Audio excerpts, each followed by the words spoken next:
What are you trying to tell me, movie? Tell me. What are you saying, Shake movie by shoulders. What's that movie? Little girls trapped in a maze. But why, movie? But that doesn't make any sense, movie. Go back to the beginning and think about this some more. Indiana Jones is literally laughing at the Nazis as he rides by. You douchebag. I got your horses. Did you forget that I was Indiana Jones?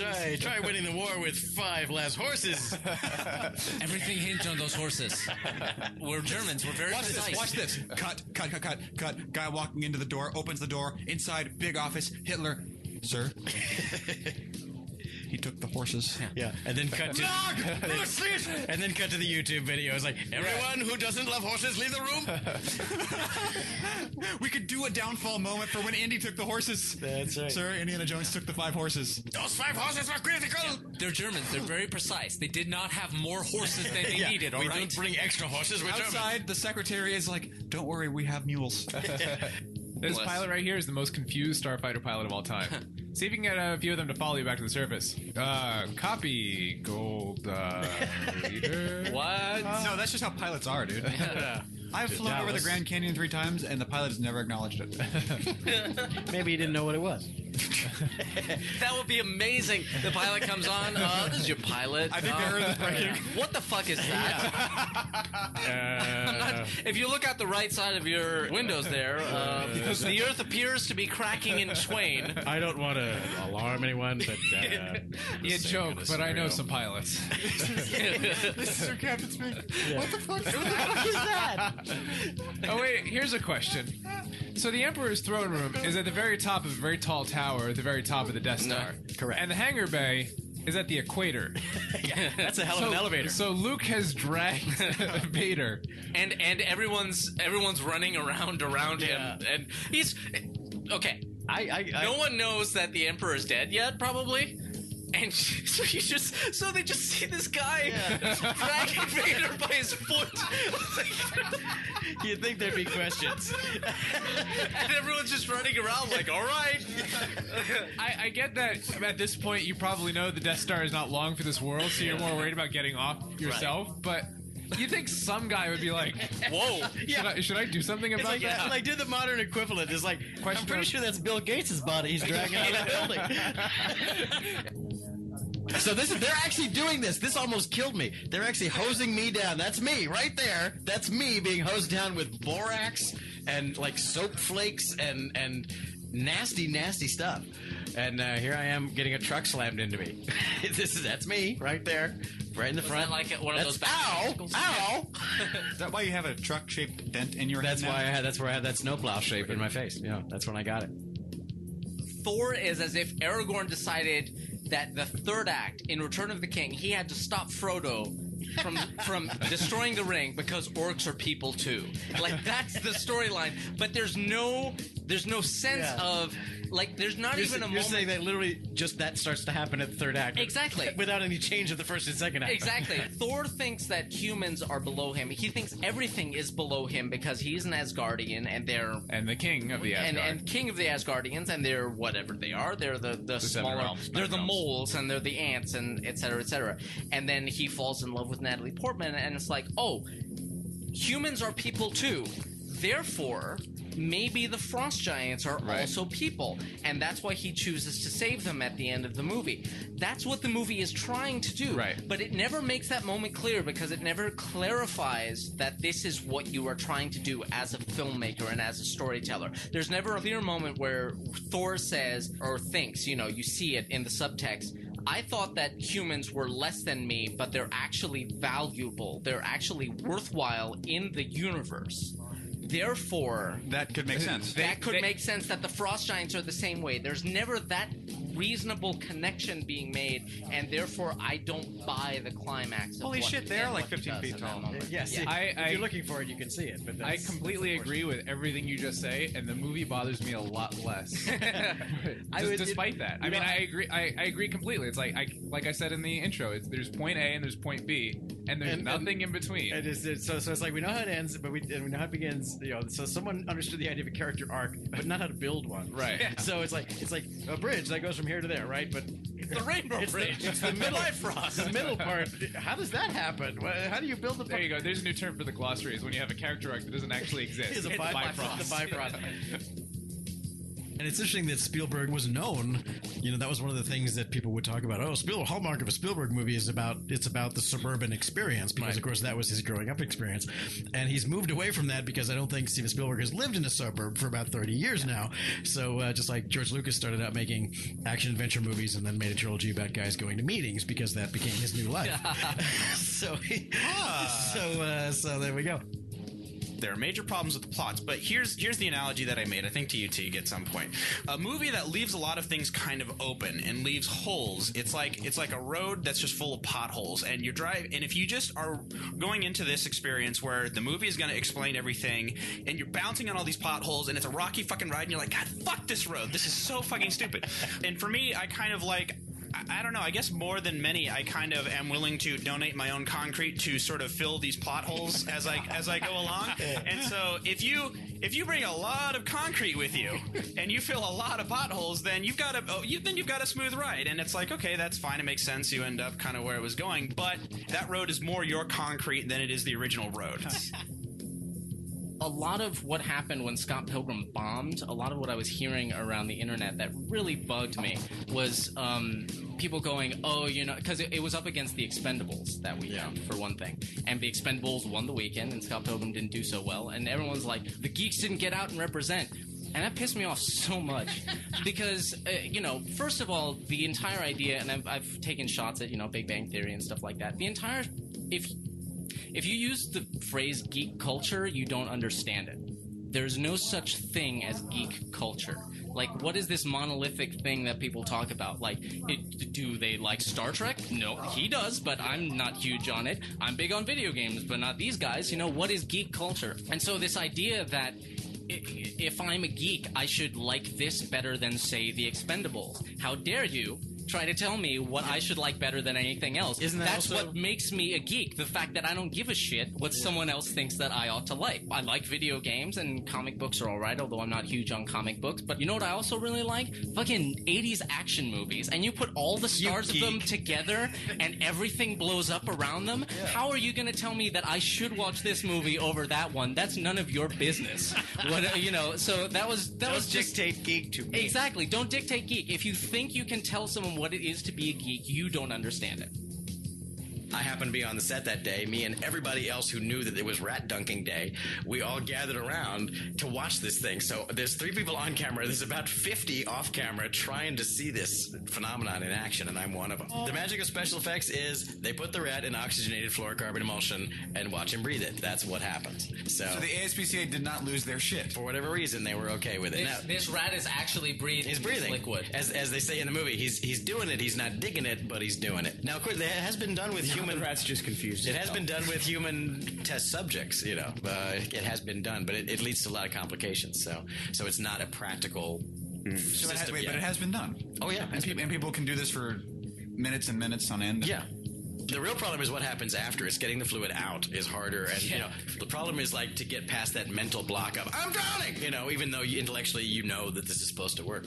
Hippie, the guy with the rat, I ended up standing behind him in the lunch line that day, and we were looking at each other going, "That was fucking awesome, wasn't it?" And he goes, "That was the fucking craziest thing I've ever seen. It was amazing."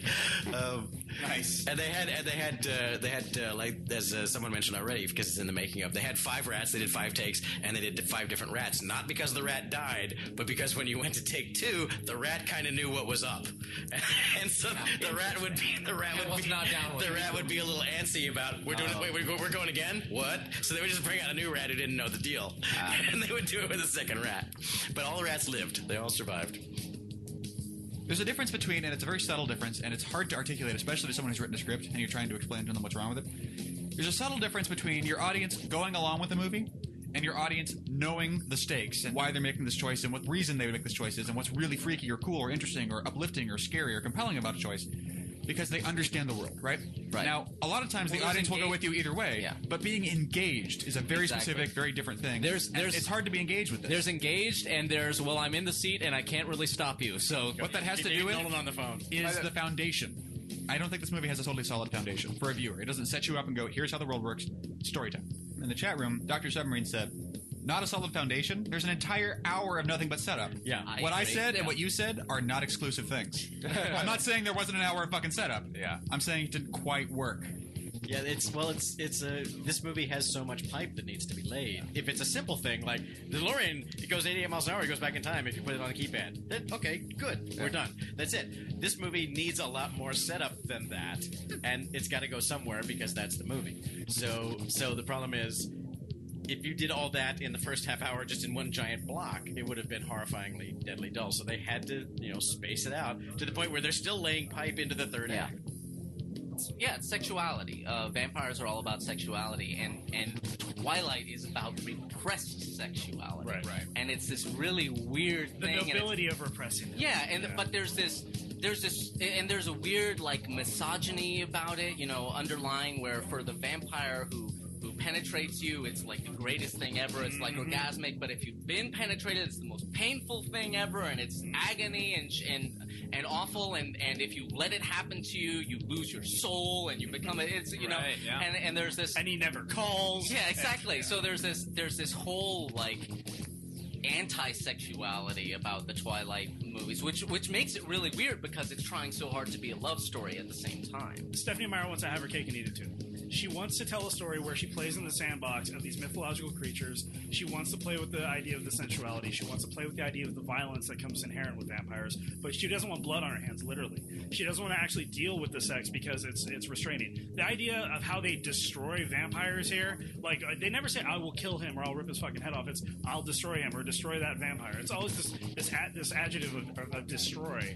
And the way they do it, it happens largely off camera, and they imply that it's ripping limbs off and burning, but they never show it. And so she wants to have her cake and eat it too. It's like, ooh, dangerous, sexy, but we never see the sex. Violent, but we never see the violence. Yeah, and because of that, we're stuck in this nebulous ether where we can't really connect to the narrative. We never feel any sense of stakes involved, no pun intended. We never get any real sense of reward. We never get any real emotion or sexuality that's involved in it because she whitewashes everything that's good about the vampire mythos and just wipes it clean of anything dirty. There's kind of a sterile, like, almost like TV edited version, feeling to this whole thing. It's like you mother-daughter Chinese dentist, like instead of you dirty motherfucker. We're watching this movie, and we got about 45, 50 minutes in, and I paused it. And I said, okay, I have this question. I need to talk it out. We're going to do this now. And we talked for like 20 minutes about this. Define the difference between a Planet Terror and a Galaxy Quest or a Shaun of the Dead. There's a distinct difference in tone. What is that? And then, can you think of any other movie that's done that? Well, Shaun of the Dead and Galaxy Quest are both taking those movies from those genres, and deconstructing the tropes from them and going, this is what this actually means. Much like in Kick-Ass, where Watchmen is the other big example. If this were really real, if this were actually real life, this is how this would actually play out. And this thing that you love from that genre, when that character does that, that's what that actually means. That's a deconstructing of those tropes. And that's what movies like Watchmen and Galaxy Quest and Shaun of the Dead are doing. As opposed to something like Planet of the Terror, which is not really taking these classic tropes and going, this is what it actually means. It's just taking those tropes and doing those tropes. Using them, yeah. And using them straight, playing them straight. It's basically just a director trying an old genre with whatever new knowledge he has. He'll take those 30 years just for granted and use them, but he's trying an old genre that he knows that he used to love and people used to love, and introducing it to an entirely new generation and hoping for the best. We're trying to figure out, okay, that being said, what else is like that? Star Wars. And? Raiders of the Lost Ark. Wow. Planet Terror's closest cinematic analog is Star Wars and Raiders of the Lost Ark.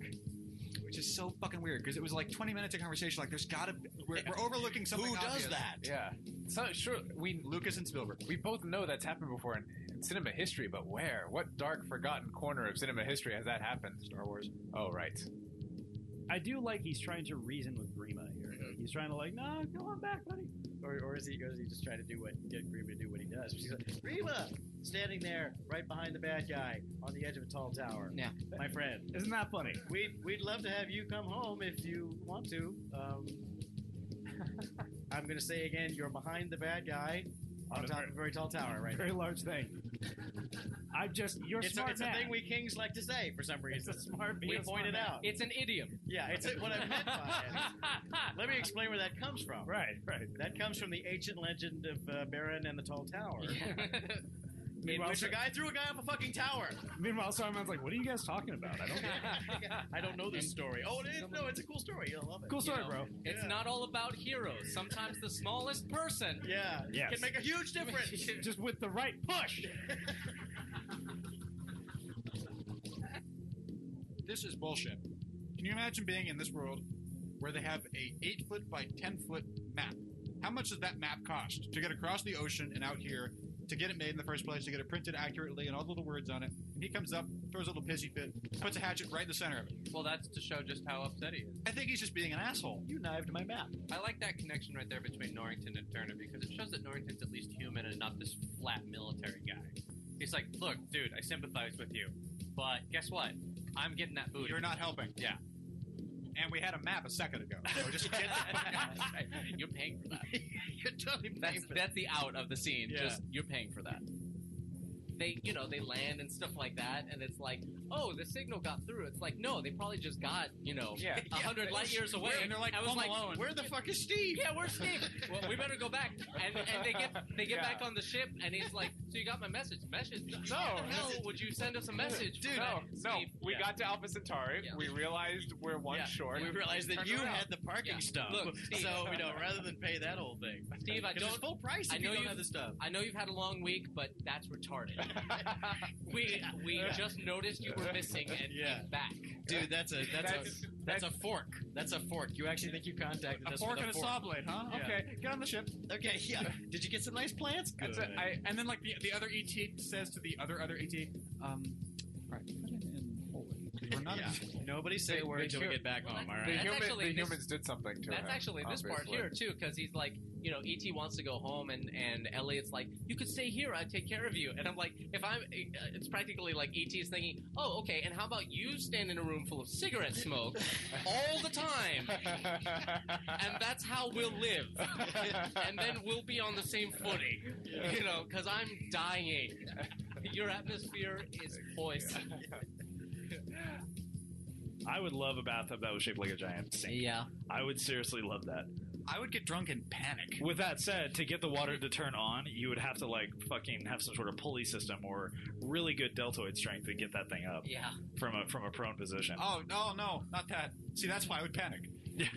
I would also think that I would woke up and I'm tiny. Yeah, because you'd constantly be thinking about, there's a garbage disposal right underneath me. The story should tell you the right way to solve a problem and the wrong way to solve a problem.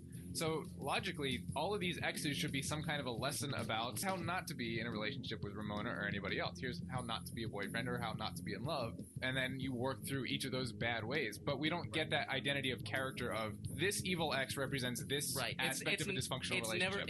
It's never clear what that aspect of it, and it's not really an aspect of that. No, it's not.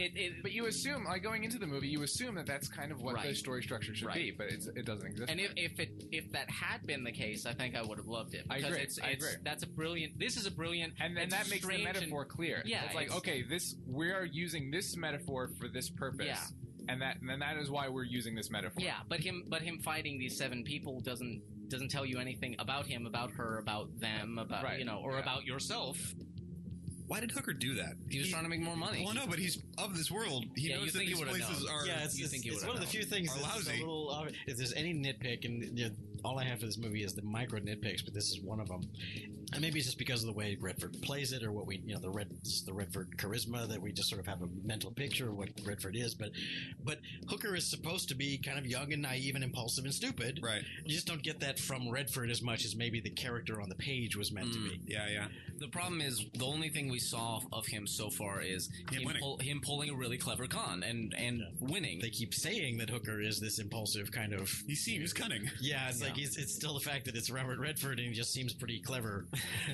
Right. I mean, he's basically he comes across as more intelligent than maybe the character was intended to be. Even his costume, there's a major montage that's coming up where Gondorf turns him into a little more stylish. He gets him out of these sort of like young Turk kid duds that he's kind of wearing, gets him into charcoal, gets him a manicure, gets him looking a little classier. Yeah. And but this is again, everything is right except for that's Redford, and it really should be, someone a little bit Shia LaBeouf. Yeah, a character exactly. like that. Exactly. That would have been perfect. The Hooker character is clearly supposed to be the kid, and although it's not like we can say Redford was totally miscast and ruins the movie, it does. I think we have found the one way that it's a little off. Yeah, you know who ruins the Sting? Robert Redford. Yeah, I know. Isn't that weird when you go, the casting is, it's just a shame about Redford.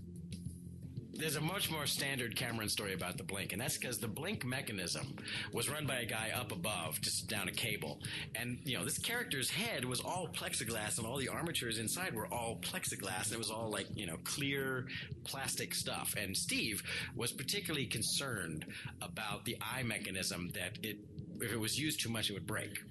So Steve was very adamant, look, don't blink the eyes until you absolutely have to, okay? Unless the camera's rolling, don't actually blink the eyes. Mm-hmm. And we're doing a rehearsal with the character. We're up top. Cameron is looking through the glass wall of this tank at the creatures, so he can't see us and he can't see him. He can only see the creatures in the tank. And he's talking to us via a megaphone. I'm just talking to him on a headset. He goes, okay, Trey, we're going to go again. And I'm the lead puppeteer, and I relay the messages to everybody else. And he says, okay, Trey, we're going to go again. Let's do a full-on rehearsal. And I haven't seen the eyes blinking. And I was like, oh, well, we're saving those because it's kind of a delicate mechanism. He goes, well, let's do a full rehearsal because I need to see the eyes blinking and see what that's going to look like. I'm like, okay.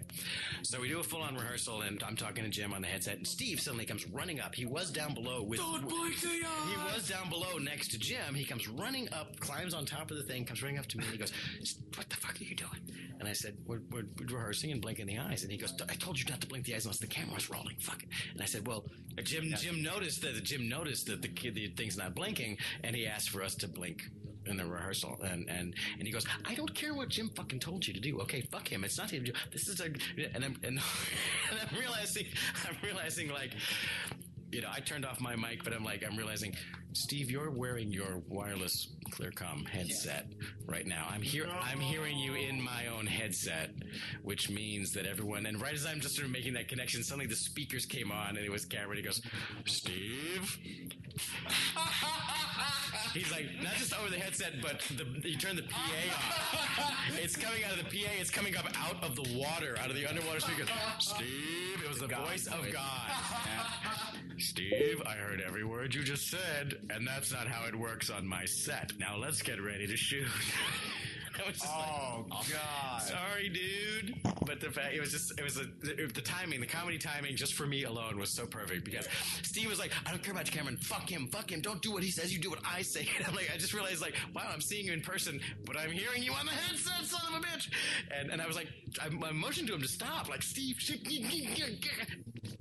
talking about the creation of a trailer, it's a different experience every time. Sometimes it's like, hey, editor, do whatever you want. And the editor does whatever they want. And then they decide this story could have been cut to be an action movie, a simple love story, a sci-fi movie. This movie literally could have been made to look like anything. And I do think they marketed it wrong. I think they're more obsessed. Sometimes editors or anyone could get obsessed with their own clever tricks. Like, look at this trick I could do with the trailer where I'm cutting between the same shot a couple times, but does it do anything? Right. So, a trick is stimulating to an audience, but they've never seen it before, especially in a trailer. That's why innovative techniques like the Little Children trailer, which is all train sound effects, it catches your attention. Same thing is wow, that's different, therefore I'm involved right now.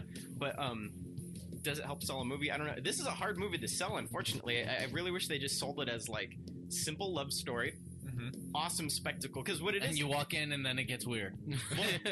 The difficult part, we've talked about it before with Pixar. I tend to not like the trailers for Pixar movies because it's the kind of thing where if you make a really interesting, thought-provoking, original movie like this, it's like this movie is an essay. How do you advertise the abstract? How do you make it interesting while still trying to communicate to the audience what this movie is? Because a lot of the audience that walked in and saw this still didn't understand what the movie was at the end of it. So I don't know how you could make it into a 90-second or 2.5-minute trailer.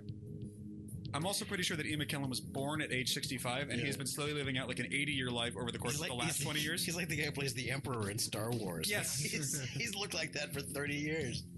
That still blows me away when I think about it, by the way. The Emperor is the same guy in the original trilogy and the prequels, and in the prequels, he's not wearing makeup.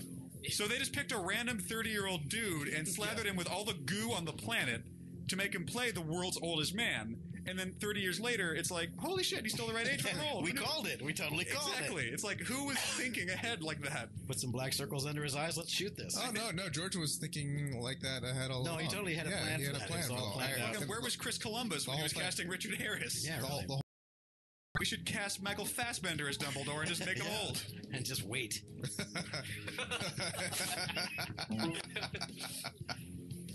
This is also a great exposition scene because at the end of it, you're like, I'm not sure if any of that was true. Yeah. We spent that whole scene, and I think it was probably bullshit. But, you know, he's swigging out of a flask every so often. How reliable do you expect So him he's to be? hammered. He's a hammered narrator. Yes. You know what? I like. I'm going to do that. I'm going to have a really important exposition scene in a movie where the guy is totally fucked up and is like, no, okay. So, and then here's because it's your father. Did I not say? Okay, wait, go back. By the way, I want you to have this. There's another. No, I made this for you. There's another. Shut up! I'm talking. Well, There's no. another Skywalker. Yeah. You must come to Alderaan. Or not, whatever. No, or your sister must come to some. Wait. No, it's you. It's you. No. It has Oh, wait. Oh, come crap. to. Okay, wait. No. Okay. Hold on. What? I don't remember ever owning a droid.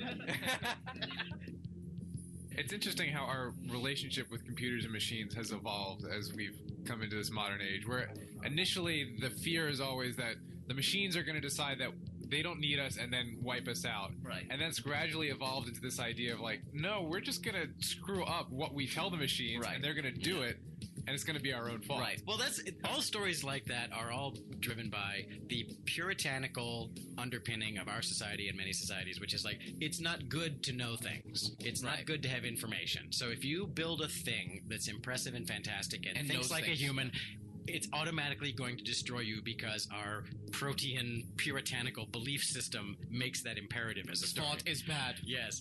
You know, you can't mock God by simulating life. And all these kind of movies and these stories go back all the way to Frankenstein and before Frankenstein. The idea of, no, if you mess with the ways of the creator, you're going to pay. You're gonna be punished. I just like to point it's out. a very primal thing that as a species and as a society, we love that story. Unfortunately, but we do. That might fall under the category of farce, which I Listen, don't have a farce brain is for. farce is literally So farce maybe is I'm not just real. Farce is not real human behavior. It's a very exaggerated form. Farce of human is behavior. the circumstances and behavior are pushed so far that they break feeling of reality. Right, but here's It makes you recognize how ridiculous reality is. But the problem is, but this movie doesn't stay farce all the time. This has long 15, 20-minute periods where it's just satire. And then when you go back into farce out of satire, it makes no human behavior that was realistic in this scene could allow for a human who would react this way in that scene. I guess that's true, because to an extent, it's almost like they leave their movie. Like, once they get into the Golden Triangle and they're dealing with the heroin dealers and stuff like that, the heroin dealers are not farcical heroin dealers. Like a laser eye comedy like Galaxy Quest that knows exactly what its tone is for the entire movie, and it has these wacky, pompous characters that have completely unrealistic versions of themselves that they think are the operating versions of themselves. That completely works. Now, Airplane is the closest I can think. Farce, yeah. Exactly, and it's very consistently, like every single scene is a wacky sketch. Your brain is set to the same volume for every scene. Yeah, so, Robert Downey Jr. so maybe the issue is that at some parts it's Airplane and other parts it's Galaxy Quest, and at some points it's just trying to turn it up to 11, and at other points it's trying to subvert the tropes and ideas behind this. This scene works if you don't see the head. Yeah, this scene works until he pulls the head up. I can even accept pulling the head up because that's pushing it, but it's like, holy shit, this is crazy. And but once he starts, like, the pieces fall out of it, and he starts licking it and stuff like that, that's too much. If you're these crazy characters and you see the guy just Hey, testing. All right, just ignore me. Sorry. Bye, everyone. I could barely buy, because it's a comedy, that Ben Stiller's like, he's fucking with us. He must have rigged some sort of David Copperfield thing to do that. But when you pull up the head, it's like, Trey, you've dealt with fake heads before, right? Yeah.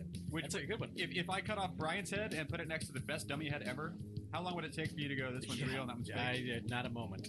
Okay. It's pretty out. And then, of course, he's making this stupid fucking face, which doesn't help. We're back to a lot of this improv stuff, like Downey's thing about this ain't no Dave Blaine, Chris Angel, mind freak. Yeah. Good line, good performance. Screws with me. Because now you're hanging a lantern on it that they promptly walk away from. Okay, let me fix the movie for you, T. The movie's exactly the same as it is up to there. Steve Coogan does his speech. He says, "All right, fine, everyone clear. We're gonna do it's a whole real, it's a whole cinema verite thing. You're never going to know what's coming. He walks off into the jungle. He's immediately captured by those drug dealers, and therefore everything that happens, he doesn't step on a mine, he doesn't blow up, and there's no severed head scene. He just walks off into the jungle. Yeah, right off the bat, I like that. And then from then on, the events play out exactly the same way. And so in the third act, they're rescuing him along he with also, Nick Nolte he ends up in the Danny chopper with the McBride rest of them. and everybody else. They realize and they see him, and he goes, "No, none of this has been fucking what I've been doing." And then they realize, "Oh my god, this has been real all along," which they do anyway. There's some tweaks to be made, but right off the bat, that's a movie that I like. Okay, fair enough. A lot more. So really, and this is, and it doesn't break my fucking ninth wall. Yes, but no, but yes, but this no. is an indication Okay, of how one choice can really change the balance of how a movie works. Because you get the same movie, but the stakes are intact, and you don't go ridiculous for a second, and then everything has to. It's nuking the fridge of comedy. Look at how broke E.T. is here. Look at this. Yeah, he's a mess. Look at that, man. He had a long night. Yeah, it's like, man, Elliot fell asleep, and there were these parties, and I just... and a kind of raccoon, he's like, "That's my girlfriend." No. No, we got married last night. night. You're getting married. This is Sheila. Sheila, come back. Sheila. And it's just E.T. going from planet to planet, getting shit-faced. Yeah. Oh my God! Copyright. Hangover.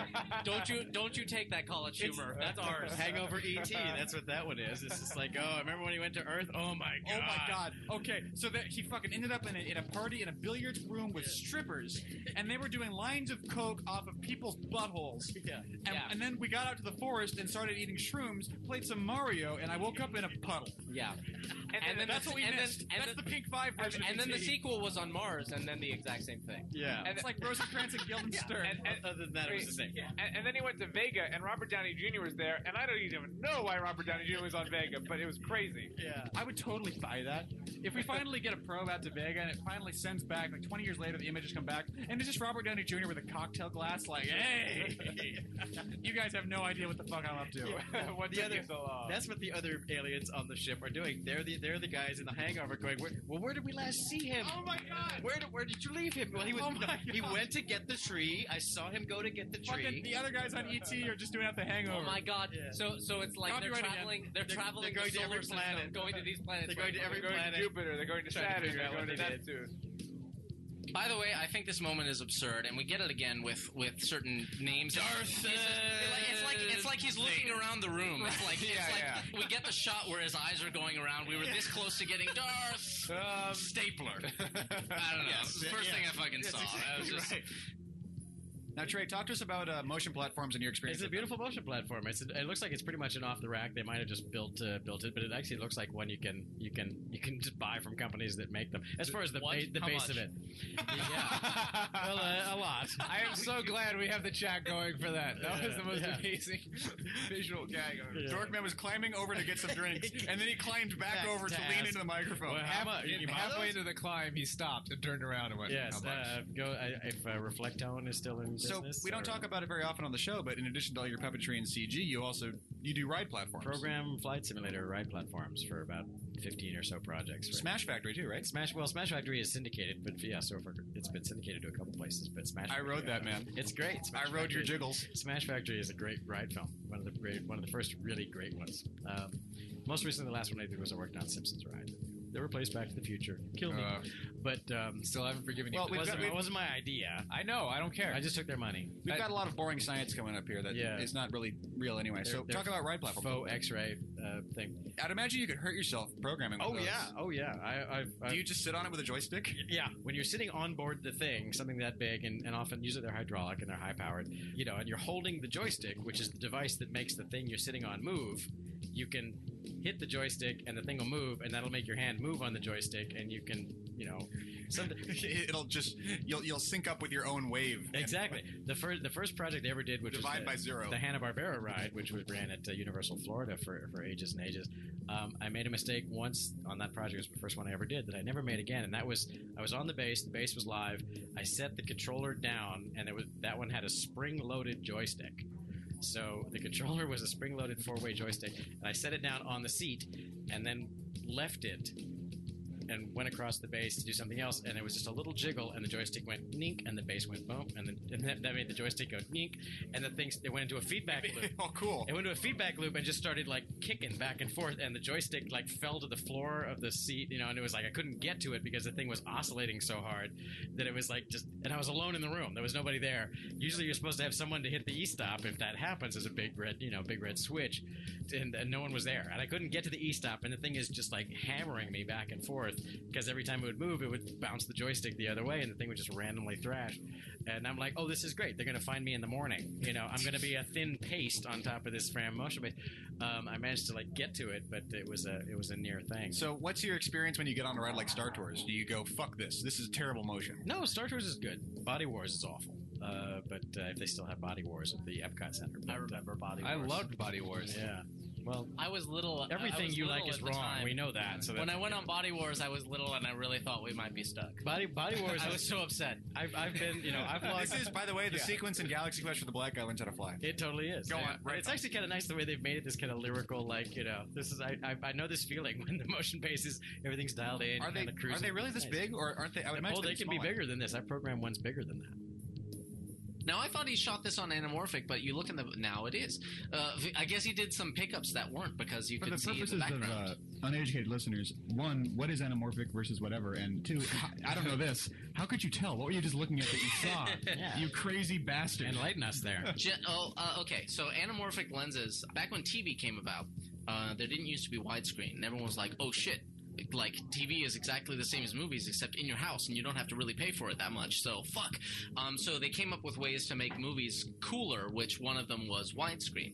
And they didn't want to spend more money. Like, they thought of different ways to do it, which was like VistaVision, where you run the film sideways through the camera, so you're basically using 2 frames of 35mm film for every 1 frame of picture, so you get this giant Cinerama, which was 3 projectors that you had to shoot with 3 cameras and was completely impractical. So then anamorphic, they figured out this way of designing lenses where it basically took an image, a wide image, and then squeezed it in so that it fit on a 35mm square frame, and then you would put the same lens on the projector, and then it would stretch it back out, and that's where our 2:3:5 aspect ratio comes from. It sounds like it's completely arbitrary, but just the way they designed lenses, that was the aspect ratio of the widescreen. So it's just bending it horizontally. Yeah. It's just squeezing it in and then squeezing it back out. And the purpose of it was so that you could show widescreen movies on old school projectors. Right, exactly. It's not any different than a lot of how widescreen digital things are done, because they just go, okay, the pixel ratio is 1:3:3 now, and they just by the way, take a picture and stretch it to the side. And pixels should be squares. When they're not 1:1, they're like 1.33 to 1. Yeah. That's when they get all squeezed. That's when it gets weird. But with anamorphic lenses, one of the ways you can tell that you're looking at anamorphic, other than the pretty blue flares that you get, which are those streaky blue flares, oval shaped flares too, because they're because you're taking what was a circular flare and stretching it out. Well, exactly. What happens is when you look in the background, like the out of focus part, which is called the bokeh for whatever reason, just an out of focus bright spot, right? On a regular film, it makes a little ball. It just spreads out the bright. And what happens on anamorphic is they discovered early on that it's like, okay, the way it's squeezed, when you change the focus, and particularly when you focus kind of really close, the squeeze ratio is not exactly the same on just a standard anamorphic. So, like close-ups, the actors would look kind of fat. And they were like, we pay a lot of, because this was back in the studio days. We give them a lot of Coke so they're not fat. We pay them a lot of money to be always in our films, like they're part of our stable, and so they're supposed to look pretty. So they basically designed these geared lenses to, as you focus closer, it adjusts the squeeze ratio, so it kind of squeezes it more and more. But what that means is the stuff in the background is getting up to twice the squeeze that it should. So when you look at an anamorphic film, instead of and you look in the circle background, flare, you see this skinny oval. You see this vertical oval. Yeah, exactly. And the reason I brought it up was because if you know what you're looking for, you can tell the difference between like a pickup and what was there, because some of them had the skinny ovals, but there were a couple of shots of Shia that had regular circular bokeh in the background. Which would have been which? They would have been shooting the nice. The pickups would have been circles. Pickups would have been the circles. Yeah, because they would have been. They would have had the full crew and the right rig and the right lenses. Yeah, exactly. And then they came back and just like. And then they came back and they're like, "It's close up. Who's gonna fucking know? Me. That's who." We've got the rock star geologist who's like, I think your theory's kind of bullshit. I'm just doing this for the money. But those are the guys who crack first and become pussies. Yeah. And all that is like, if someone was still alive at the end who go, I fucking told you this was bullshit. Right. You know, and for her to go, she does go, we were so wrong, but she wasn't wrong. Most of everything she thought was right. I think if we go to where the spots on the cave said, we'll find the people who created life. She was right. Right. Well, she shouldn't be right about that. Right. She's right in the sense that she survives. Whoever survives the horror movie is the one that had the right philosophy all along. And that's the fact that she's the one that survived. That's another thing. And that's too. what makes this the opposite of every other Alien movie. Because, like you were saying, every other Alien movie is about people who just stumble into a heinous fucking thing that they are not ready for. Right, but their true character is revealed. Well, their true character is revealed. But the answer to the ultimate mystery in every single previous Alien movie is get the fuck away from that thing. Yes. That's the answer. Yes. And the person who says that first is the person who lives. Yes. Now, this movie was like, let's go poke that thing with a stick repeatedly. Everybody else will die. and at the end she's like, let's go to the source and poke some more. Poke all of them at once. That's the thing. It's like not only does she not ultimately get her comeuppance in the end, but she has learned nothing. Yeah, she learned. The movie thematically and in what she says celebrates the fact that she refuses to learn anything about this experience. Well, and not only that, that's what makes Ripley such a dynamic protagonist in the series, because in the first movie she's not anywhere near top billing. She's not the focus. You have all these quote unquote more qualified people to handle the scenario they're in, and her character is revealed. Her character is revealed through that sort of fire that they're put through. And then in Aliens, I think a brilliant thing was, okay, well, she survived that, so she's obviously the best one suited. No, Space Marines with giant guns, and of them, the three people that survive, the little girl, one of the Marines who's not the lieutenant, he's not in charge. You know, I mean, he's just another grunt. And Ripley, again, because she's she's on paper the least qualified, but that's what makes a compelling story to me. This one, she trips, falls, stumbles, C-sections her way to victory. And like, that's what was so great about Alien was that in the end, and there was no magical, here's how you kill the alien. There was like, well, if you blast it into space, it probably still isn't dead, but at least it's gone. And that's the victory here, is it's not here anymore. That's the best you can do. Because thematically, that's what all the Alien movies have been about. Right. Is there's shit out there that you can't handle. There's no way you can handle it. Go for it. And to think that you can, that's hubris, and that will destroy you. Mike's about to drop some Lovecraft. Go for it. It's like, and then All right, now check this guy out. The really, really handsome guy that's with Norrington has a crush on Jack Sparrow the entire series. Watch for it. It keeps happening. He starts off sort of like, oh, that's interesting. And then later he's like, it's the best part I've ever seen. And in the third movie, he's like, I will straight up let that dude brick on my face. Yeah. Watch for it. It's in the film. But that guy just said that's the best part I've ever seen just after hearing his superior officer saying that's the worst part I've ever seen. I don't think I'd have the balls to... I mean, that's basically just saying... You have never had a crush the size of this man's crush. I think that's just basically, oh yeah, Norrington? Well, fuck you. It's like if when Kennedy announced... we'll go to the moon. Go on. The guy next to him was like, yeah, like that's gonna happen. Guys, Jack's been drinking. Hold on. It almost seemed like you hadn't thought that one through. Yeah, It was like when Kennedy announced. No, I was trying to remember the line, and it's why does Rice play Texas? We choose to. Okay. Yeah. All right. Whoa! Someone like pulls him away. Stop. That actually would be funny that there was a guy go back over his left shoulder, slightly out of focus. You can clearly see him mouthing, "What the fuck?" Yeah. He just kind of rolls his eyes. Yeah. He's always on about the goddamn moon. So they're actually doing this. This almost killed me. They're actually hosing me down. That's me right there. That's me being hosed down with borax and like soap flakes and nasty, nasty stuff. And here I am getting a truck slammed into me. That's me right there. Right in the front. Like one of those ow! Is that why you have a truck-shaped dent in your head? That's where I have that snowplow shape in my face. Yeah, that's when I got it. Thor is as if Aragorn decided that the third act in Return of the King, he had to stop Frodo from destroying the ring because orcs are people too.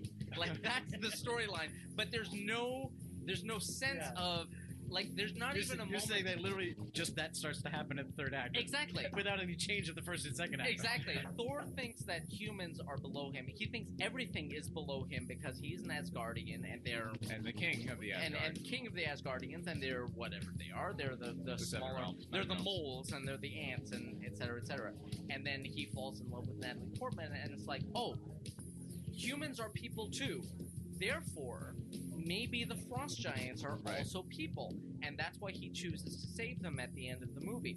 That's what the movie is trying to do. Right. But it never makes that moment clear because it never clarifies that this is what you are trying to do as a filmmaker and as a storyteller. There's never a clear moment where Thor says or thinks, you see it in the subtext, I thought that humans were less than me, but they're actually valuable. They're actually worthwhile in the universe.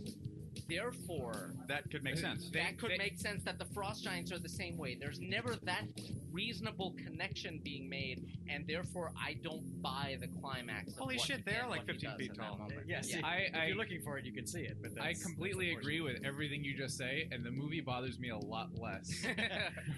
Despite that, I mean, I agree. I agree completely. It's like I said in the intro. There's point A and there's point B, and there's nothing in between. So it's like we know how it ends, but we know how it begins. So someone understood the idea of a character arc, but not how to build one. Right. Yeah. So it's like a bridge that goes from here to there, right? But it's the rainbow bridge. It's the middle frost. The middle part. How does that happen?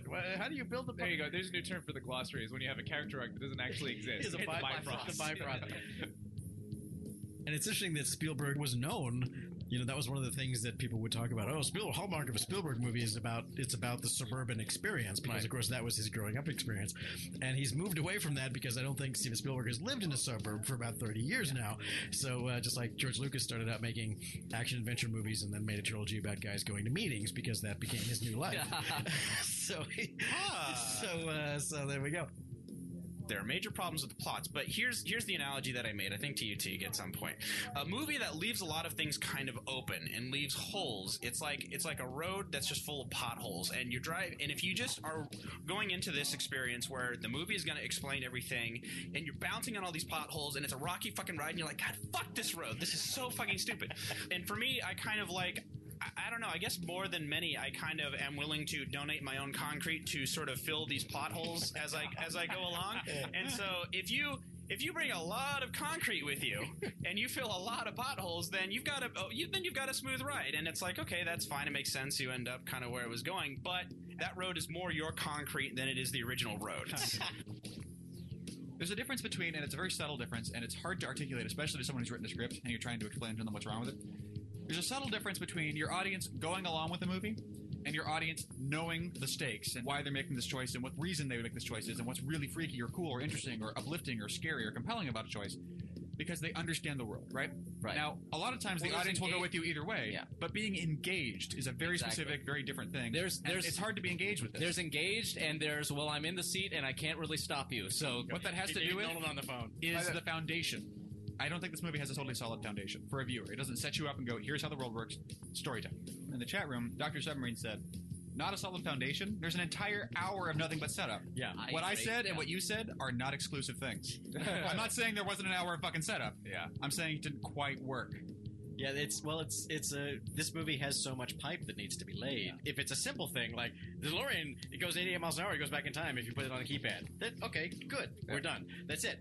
This movie needs a lot more setup than that, and it's got to go somewhere because that's the movie. So the problem is, if you did all that in the first half hour just in one giant block, it would have been horrifyingly deadly dull. So they had to, space it out to the point where they're still laying pipe into the third act. We were watching this movie, and we got about 45, 50 minutes in, and I paused it. And I said, okay, I have this question. I need to talk it out. We're going to do this now. And we talked for like 20 minutes about this. Define the difference between a Planet Terror and a Galaxy Quest or a Shaun of the Dead. There's a distinct difference in tone. What is that? And then, can you think of any other movie that's done that?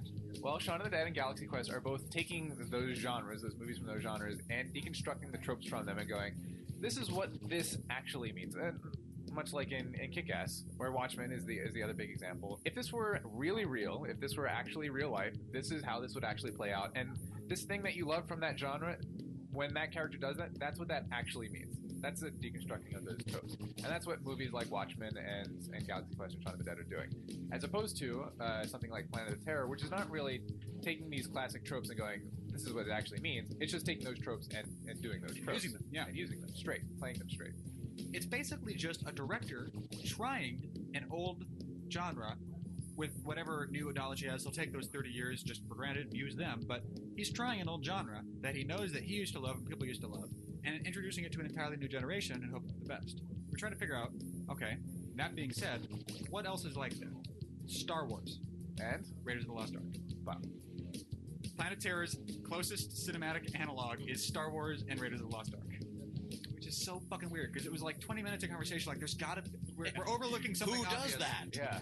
So sure, Lucas and Spielberg. We both know that's happened before in cinema history, but where? What dark, forgotten corner of cinema history has that happened? Star Wars. Oh, right. I do like he's trying to reason with Grima here. He's trying to like, no, go on back, buddy. Or is he just trying to get Grima to do what he does? She's like, Grima, standing there right behind the bad guy on the edge of a tall tower. Yeah, my friend. Isn't that funny? We'd love to have you come home if you want to. I'm going to say again, you're behind the bad guy on top of a very tall tower, right? Very large thing.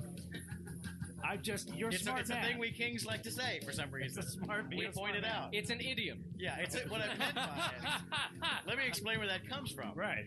That comes from the ancient legend of Baron and the Tall Tower. Yeah. In which a guy threw a guy off a fucking tower. Meanwhile, Saruman's like, what are you guys talking about? I don't know. I don't know this story. Oh, no, it's a cool story. You'll love it. Cool story, bro. It's not all about heroes. Sometimes the smallest person can make a huge difference. Just with the right push. This is bullshit. Can you imagine being in this world where they have a 8-foot by 10-foot map?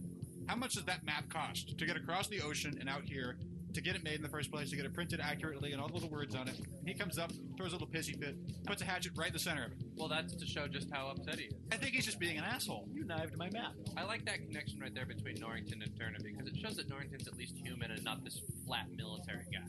He's like, look, dude, I sympathize with you, but guess what? I'm getting that booty. You're not helping. Yeah. And we had a map a second ago. So just get You're paying for that. You're totally paying for that. That's the out of the scene. Yeah. Just, you're paying for that. They land and stuff like that, and it's like, oh, the signal got through. It's like, no, they probably just got, 100 light years away. And they're like, I was Home like, Alone. Where the fuck is Steve? Yeah, where's Steve? Well, we better go back. And they get back on the ship, and he's like, so you got my message? Message? No. How the hell would you send us a message? Dude, no. We got to Alpha Centauri. Yeah. We realized we're one short. We realized that you had the parking stuff. Look, Steve, so, rather than pay that whole thing. Steve, I don't... It's full price if you don't have the stuff. I know you've had a long week, but that's retarded. We just noticed you were missing and came back. Dude, that's a fork. That's a fork. You actually think you contacted us with a fork? And a saw blade, huh? Yeah. Okay, get on the ship. Okay, yeah. Did you get some nice plants? Good. And then, like, the other ET says to the other ET, all right, put him in forward. We're not Nobody say a word until we get back home, all right? The humans did something to him. That's actually this part here, too, because he's like, E.T. wants to go home, and Elliot's like, you could stay here, I'd take care of you. And I'm like, it's practically like E.T.'s thinking, oh, okay, and how about you stand in a room full of cigarette smoke all the time? And that's how we'll live. And then we'll be on the same footing, because I'm dying. Your atmosphere is poison.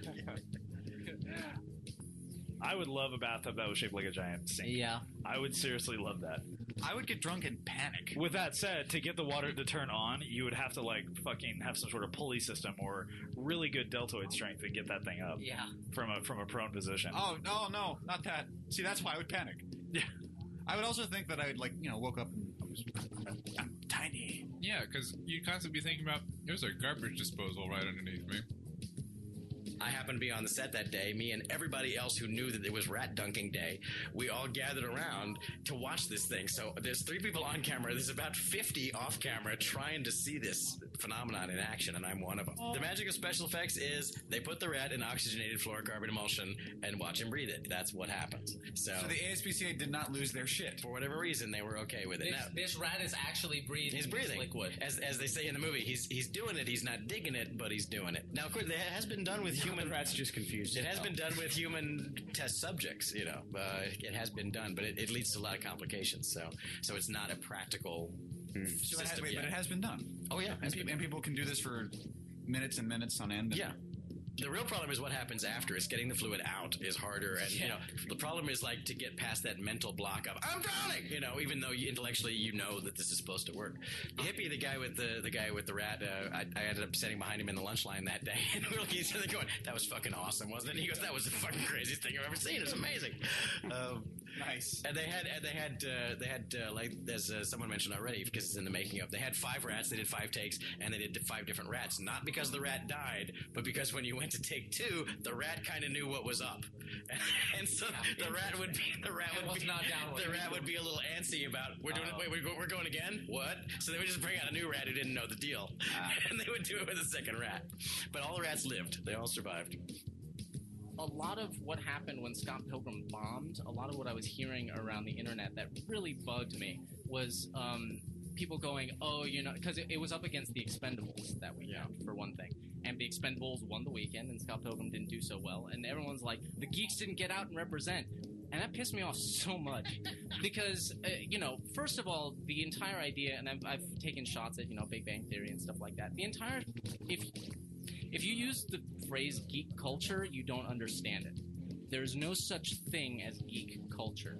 Like, what is this monolithic thing that people talk about? Like, do they like Star Trek? No, he does, but I'm not huge on it. I'm big on video games, but not these guys. You know, what is geek culture? And so this idea that if I'm a geek, I should like this better than, say, the Expendables. How dare you try to tell me what I should like better than anything else? That's what makes me a geek, the fact that I don't give a shit what someone else thinks that I ought to like. I like video games, and comic books are alright, although I'm not huge on comic books. But you know what I also really like? Fucking 80s action movies. And you put all the stars of them together, and everything blows up around them. Yeah. How are you going to tell me that I should watch this movie over that one? That's none of your business.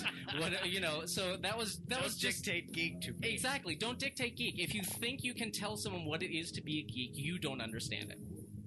Yeah, it's sexuality. Vampires are all about sexuality, and Twilight is about repressed sexuality. Right. And it's this really weird thing. The nobility of repressing it. Yeah, but there's a weird like misogyny about it, you know, underlying, where for the vampire who penetrates you, it's like the greatest thing ever. It's like orgasmic, but if you've been penetrated, it's the most painful thing ever, and it's agony and awful, and if you let it happen to you, you lose your soul, and you become and there's this, and he never calls. Yeah, exactly. So there's this whole like anti-sexuality about the Twilight movies, which makes it really weird because it's trying so hard to be a love story at the same time. Stephanie Meyer wants to have her cake and eat it too. She wants to tell a story where she plays in the sandbox of these mythological creatures. She wants to play with the idea of the sensuality. She wants to play with the idea of the violence that comes inherent with vampires. But she doesn't want blood on her hands, literally.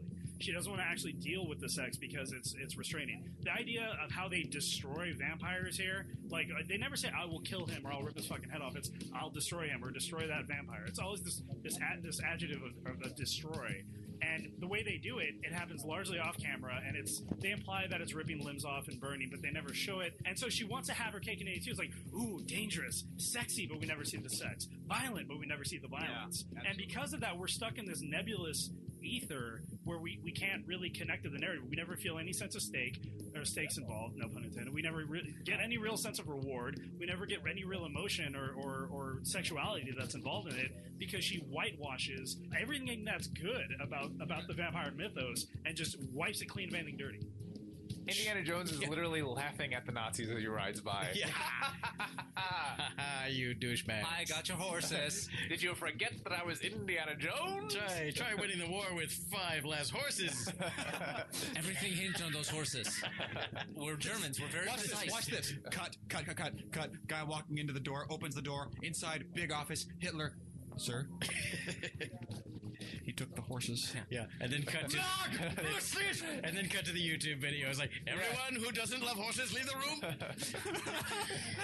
We could do a downfall moment for when Indy took the horses. That's right. Sir, Indiana Jones took the 5 horses. Those 5 horses are critical. They're Germans. They're very precise. They did not have more horses than they needed. All we right. don't bring extra horses. We're Outside, the secretary is like, "Don't worry, we have mules." So the Emperor's throne room is at the very top of a very tall tower at the very top of the Death Star. Correct. And the hangar bay is at the equator. That's a hell of an elevator. So Luke has dragged Vader. And everyone's running around him, and he's okay. No one knows that the Emperor's dead yet, probably. And so they just see this guy dragging Vader by his foot. You'd think there'd be questions. And everyone's just running around like, all right.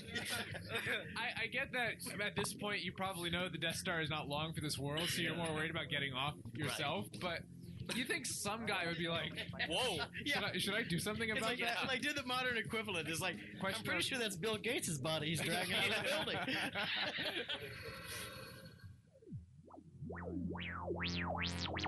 What are you trying to tell me, movie? Tell me. What are you saying? Shake movie by shoulders. What's that movie? Little girls trapped in a maze. But why, movie? But that doesn't make any sense, movie. Go back to the beginning and think about this some more. Come back to me when you have a consistent story. Hey, everybody. How you doing? Welcome to the 12th annual Lightsaber Choreography Competition. Woo! Woo-hoo! Hey, everybody. So, welcome. This is the 12th one of these we've done. It's like the 4th or 5th one that we've judged here. We are nominally the podcast What Are You Doing? Maybe from Friends in Your Head, but we're comprised largely of people who are just giant Star Wars lightsaber fight nerds, and we figured as such we would be fine to judge this. I'm joined myself as always. Hi, I'm Teague Christie. I'll be moderating and running the board here. Judge number 1, Ryan Weber. Hello. You know him from Ryan vs. Dorkman and Ryan vs. Brandon and Ryan vs. Nate in the future and Ryan vs. everyone. Ryan fights all the people. Ryan is incorrigible. I'm looking forward to Ryan versus Ryan. It's going to be a good one. To his right is Ryan versus Nate. Nate Cowie. So that's Alex versus Nate, and then all the other fights that you've been in, and in the future, Ryan versus Nate. You're going to fight Ryan. Everyone fights Ryan. Once again, it can't be stated enough. It's like they're making more Star Wars movies. Everyone's going to get their shot. Everyone will get their shot to fight Ryan. Right. Eventually, there will be a Ryan versus you too. Yeah. Like you can be like a Make-A-Wish kid. Like I want to be Ryan versus Todd. We'll find some really bizarre way to tie in all the universes and some sort of Marvel overarching plot line crossover. So how many Ryans would you like to fight? You just keep showing up at the end of Ryan versus fights with a trench coat and an eye patch. If I could kickstart every single one of those, I would do it. And judge number 3, Seth the Amazing Donald. That's me. You Hi, don't Seth. know me from anywhere, and I have no plans of fighting Ryan. What's your What's the YouTube video that you have that has the most views? Actually, I think it's one that had like a vaguely sexual bondage title. Yeah, the content wasn't that at all, sense. but it just slowly, I don't know, it slowly accrued. It was just like a talking at the camera sort of a post. There was nothing interesting about it, but just having an interesting thumbnail and a intriguing title is slowly. There's been a slow trickle. Is the White Oath online? Yes, I have some early fight scene work. As something at least peripherally involved with fight scenes, that might be something. Though to date it is only hosted on MySpace. Oh my god! So that's I think it's myspace.com/Seth Donald, and then in the videos, some of my early fight scene work. I don't know if it's. I'm not. Yeah, it's from a while ago. Mm-hmm. It's pre-LA. Yeah. Right after high school. They got to go over to GeoCities for the rest? Is that what yes. Pass. Yeah, you have to use what is it, thewaybackmachine.com to access all the Internet Archive. These will be your esteemed judges for the year, and the 4 of us will be providing commentary. They will be judging. People might show up in the background and float around. We have a live studio audience occasionally, and they might show up. Maybe not. But you're also probably used to seeing our friend Dorkman on the panel. He is judged every year that we've been judging it, and he's not around this round. He's sitting this one out. He's just lazy. He's just generally lazy and comatose. Our friend Mike got hit by a car a couple weeks ago, and he's still in the hospital. He would be here today, I'm sure, if he could. But he sends his regards from his current unconscious but stable state. He's got some pretty serious injuries, and we're very worried, and we're looking forward to Mike getting on his feet again. But in the meantime, if you want to throw in any sort of a donation to his Get Well Soon fund, which will help with his medical bills and general life costs, michaelscottfund.com has a fundraiser. It's already up to about $70,000 people have thrown in for Mike, and it was touch and go for a second, but it's starting to look like it's going to be all right. And hopefully next year Mike shall be back on this couch. It's hard to understate the severity of what happened to him, but every time we get news, it's pretty much good news. And so it went from being very, very touch and go, as you said, to now. It wasn't like, hey, he broke his leg. It was like, Mike's unconscious. Like, Mike's not here right now. And but it looks like he's going to be all right. Hopefully, we'll see what happens. There's also, we should mention, a Facebook page that was put together that is various people, generally at the hospital in the waiting room, giving updates on his situation. Yep. And it's facebook.com/supportdorkman, I think. That's it, yeah. And like I said, because he's being all lazy and hospitalized, it's just the four of us today. We will do our best in his absence. So we're going to do what we do every year. We're going to go through all of the entries. This year there are 23.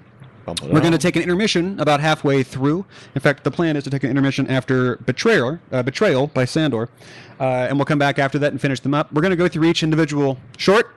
We're going to do commentary on it. Basically, the point of the commentary is not to fill time and talk about every little moment of every individual film, but more just to hit the significant stuff that we want to call out, and then we'll talk about other stuff in the meantime. But when there's something that's going on in the fight that we really want to address, we'll definitely address it. And between the fight scenes, we might have little summary moments talking about what was going on in that last one. If there's something to say, we'll say it. And if we're going to just keep moving on, we're going to move on until eventually we hit the intermission, then come back and finish all the fight scenes. At that point, the judges will have had, they've already seen them at least once or twice now. After this, they will have seen them 3 times. That'll be their last opportunity to kind of tabulate their scores, figure out who's what. And we're going to, as we always do, count the tally and award based on a process called preferential balloting, which I think is the same thing they use at the Oscars.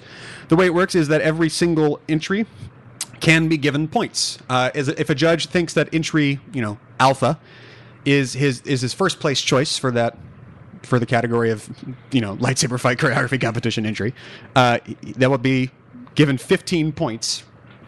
Second place choice will be given 10 points, and then third place will be given 5. Everyone does that, and then the movie with the most points wins. That's how it goes. It's generally considered to be one of the more accurate ways of getting the opinion of a group, and that's what we've always done here, and it's always worked out fine. It makes right, good Nate? sense. It makes good sense. Mm-hmm. And it can lead to upsets sometimes, but it's funny when it does. Sorry. No, it's very serious. Sorry, Nate, Duel of the Dorks. What did Duel of the Dorks come in? It tied third. Hey, preferential balloting! You got to give us point for consistency. Yeah, so, man. We consistently get third. Cool. So we're going to come out of it with, we'll watch the films, and then we'll take a second little break. It'll be a short one, just long enough to do that tabulation and come back and tell you who the third, second, and first place winners are this year. You guys ready to do this? Mm-hmm. Rock and roll. Ready to hop into some movies here? Let's do it. Yes. Oh, cool. It looks like Mike's within about $1,000. I wonder if by the end of this we could be at 70. If you guys want to, if we can throw in $1,000 just to kick it over to the 70K mark, that would be really awesome. He's less than $1,000 away from that. It'd be really cool. That's michaelscottfund.com. This isn't like an NPR fundraiser. He's our friend and it's important to us. So, want to switch over to this? Do our thing here. We're going to start with Dimitri's entry incident at the bar. So let's go ahead and throw to that. Nope. Didn't work. Let's try again. Throw to that now. Boom. Ooh. That's slick, right? It's a good one. All right. Seth can't see it. Now, That's all right. Trust me, it's cool. Yeah. Okay. It's like ESPN over here. As always, if you have the YouTube playlist link, you can just play along with us. They are commentaries, but we are going to play them here too. We're starting with, like I said, Incident at the Bar. And if you want to get at the beginning of the video, put your finger on the play button and we'll both press play at the same time. 3, 2, 1, on pause. Are levels good, by the way? Yeah, I think so. Cool. Everyone hearing us all right, nice and clearly? I love this year's bumper. Once again, Ricky with the bumper. Thank you, Ricky. Awesome. LCC. Especially with sound effects only. XXI. That's really cool. Hang on, there's Boom, boom, boom. There we go. Yes. Looks like we got Ultra Sabers in the house. They're really, really slamming those for being the light up kind. Like, Yeah. I'm surprised those are holding up. But It is true, and I think this could be the sort of fastest, most sort of intentional, not pulling it too much fighting I've seen with Ultra Sabers. I'm surprised they're plastic holding up. blades. Yeah. Because I have a They're force doing effect saber that we kind of busted out one of the middle sections. It doesn't light up anymore. Mm-hmm. Lovely location as well. Yeah. Apparently this is a real bar. Really? They said it on Facebook. No way. Like, I want to go there. Is it a real incident? In Russia, bars look exactly like sets. Mm-hmm. Naturally, nothing we've said so far has to do with choreography, but that was a cool move there. I'll say that. I mean, there's a whole. I believe like the attacks really Yes. seem like they're going for contact. Yes. I really find myself appreciating the speed. I also like when we're out into this open area, they really break away from the linear sort of flow, which is good because you're in a hallway. It makes sense. It's going to be kind of straight and back and forth. And then once we're out here, they really are moving around each other and that little jump, flip, and all that stuff. That's all very nice and inventive. I have to say, as the resident beer expert here, who has a pre-poured beer? He did. Under the table? Just That you know, was- He like, saw, oh, he we saw got- the fight and he's like, whoever wins is getting this beer. That's and when just started pouring it. That's when you level up to the next level of alcoholic. It So, was incidental. how'd you guys feel about that one? I like that one a lot. I like it. Yeah, I like that one. I think the first little bit of choreography starts a little bit. Well, it's very repetitive. Even there's a good performance behind it, but it's not very complex. But once they get out into the room, it opens up and there's some more dynamic. We start strong here, and one of the big things that sort of is maybe will make more sense as we sort of call attention to it going forward through all these entries and stuff is that I really respond and appreciate the energy in this one. And there's a lot where you can look at it and say that the choreography itself is not bad, and all these other technical factors are just fine, but it sort of lacks that intensity and intent.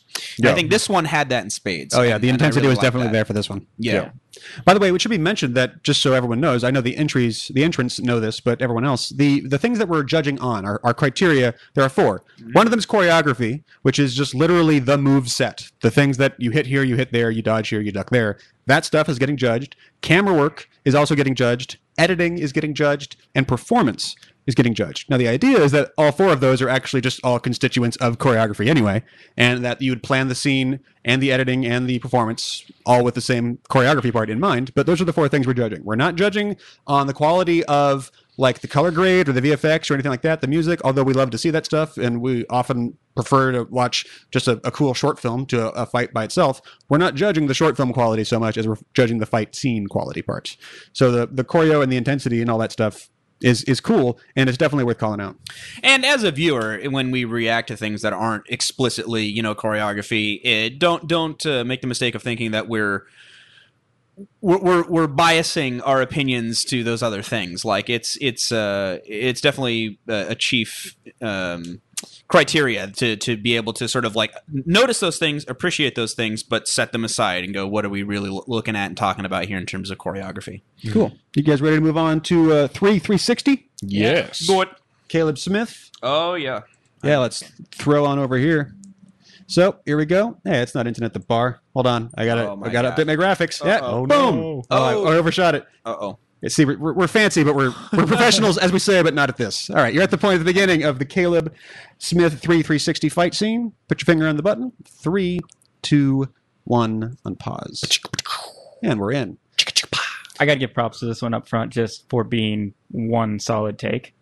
Because that's not easy. Now, this is one of the ones, if I'm not mistaken, that has we're real Star Wars characters as depicted in canon. Oh no, it's not. Never mind. Sorry, I was thinking. Hey, how do you know, man? Maybe those guys are canon. They could be. They could be. They were at the Battle of Geonosis. Yes, I recall this one now. Where is everyone getting these awesome costumes, by the way? There's a lot of like strong Jedi costumes in this this year. My 12-year-old self is jealous. I tried to make one. I recall sewing one, and it was just super not. They're so fluffy and cool. Yeah. Like mine was like and very like thick, flaccid and as opposed to being like little thin, crappy Halloween cloth. yeah. So this one does an interesting thing. It has an approach that's sort of the playful, like not every move is trying to kill you. You know, that you come to an opportunity and then kind of like, aha, see, could have had you there. And that's I always find an interesting dynamic to sort of set up because it sort of alleviates some of the pressure off of every move having to 100% be a kill shot, which generally if it's fight scene, that's kind of what the approach ought to be. And so, he's holding his hand out to him and stuff like that. So I think that gives this one sort of a different flavor, which is cool. I'll say the punch that just knocked the guy in black down. That's the one moment in this fight scene where it's like that particular strike I didn't find That to me makes the single take thing not work. It's like if the gimmick doesn't actually hold up. Yeah, the execution. The move didn't connect. It's like there's a clunky moment in there, which is impressive that there's all this other great stuff around it in a single take. Right. But that just having one moment of like, oh, that didn't work, kind of negates the single take. Yeah, that's where you have to figure out how you want to balance it. And your feeling is that like if you'd have to do it a number of more times and just get that perfect take where everything just perfectly lines up and really works and sells. Well, more what I'm saying or is it that bigger than that? I'm more saying that if there's even one little chunk that's broken in there, it really it all has to be working perfectly to justify the single take. And that's the challenge of doing something like this. Yeah. That's the main obstacle to it. Yeah. I will say that the ending there is a little like you almost miss it unless you go back and like frame by frame it. And there's a couple entries like this that just sort of like just suddenly end like that, and you have to, or you miss the kill shot somehow. And I think. Now that is so. For those who missed it, what's the? I think it was sort of what might you miss the first time? RVB2, and I think they actually hit each other at the same time. Like it was a stalemate at the end, and they just cut right before that, and it's. And that would be something that falls under the purview of what we're judging here today. Those editing moments and the clarity to the viewer. That's the point of why editing is part of the criteria. I mean, at a certain point, editing choices don't come into play when it comes to how we're judging it. But when it comes to the clarity of the fight, that's why editing is a category in the first place. So, wouldn't be a huge ding, but that would be a ding. That would be something that would come into the final score of the game here. Yeah. Also, I'll say that one, while it had sort of vigor in spades, there was at least 3 distinct sections where it really seemed like, okay, well, this is relying on fast forward. Like it's just it's noticeable. I mean, the time. Yeah, which is better than having I think that's a better sensibility than having a lull. Yeah. But still, it kind of takes you out of it. Ryan and Nate, how do you guys feel about the use of speed ramping in fight scenes for actually fight moves, as opposed to there's the deliberate 300 slow-mo shots? But I mean, like speeding up the fight to make it a little bit more intense. Right. Well, it's subtle. Maybe subtly is okay. Yeah. Right. Yeah, it's subtle. Like if you can pull it off to where it's not noticeable, where it actually helps. It doesn't look like Benny Hill. That's the key. That's the key. I mean, my whole opinion on the thing is like, if I can tell it's sped up, that takes me out of it. That distracts me from what's going on, and I'm like, well, we're trying to speed things up, and that feels forced then. One of the reasons I was not as big a fan as the rest of the world at the Art of the Saber films. Oh, the Ho brothers. Actually, there's like the frame blending and stuff in that, which always like really bothered me about it. But if you've got like something like the HVX 200 or perhaps some other nifty cameras that actually let you shoot at like 22 frames a second, that is the slick way to go, and that's how Hong Kong really adds that extra kick onto their stuff, because it just speeds it up a little bit when you run it at 24 frames a second, and it's being photographed authentically, so it really looks very good. So although watch the syncing with your fluorescent lights if you're doing that. Right. Oh, right, because fluorescence actually. Yeah, I forgot about that. That's interesting. All right, let's go to the next one. Let's go to Austin versus Colton 1.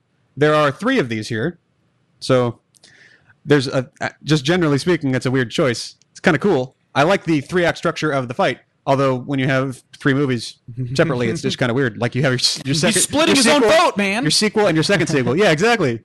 Although it could be a thing that all 3 of them come in first, second, and third place. Wouldn't that be something? Well, you're at the point where the beginning of Austin versus Colton 1, like we are. 3, 2, 1, on pause, and we're in. We keep the bumpers in these videos. I know that it gets kind of boring to see them over and over again. Sorry, Ricky. Just so it's easier to kind of keep up with the syncing stuff on your end if you want to do that. So, here we go. It's a little hard to react to them without placing them in reference to the other 2 entries. That's fine. Let's talk about all 3 of them as if they're one big continuity. Yeah. And I should have done my homework a little more, I guess. But these are the same folks in 3 entries, right? That's the whole thing. I think so. I think it's different guys in this first one. Okay. I think it's kids in this first one. Okay. And older guys next. Well, I might be wrong. I don't know. Yeah. Or maybe they just aged really fast. And maybe someone's in the chat summer. room who can enlighten us a little bit.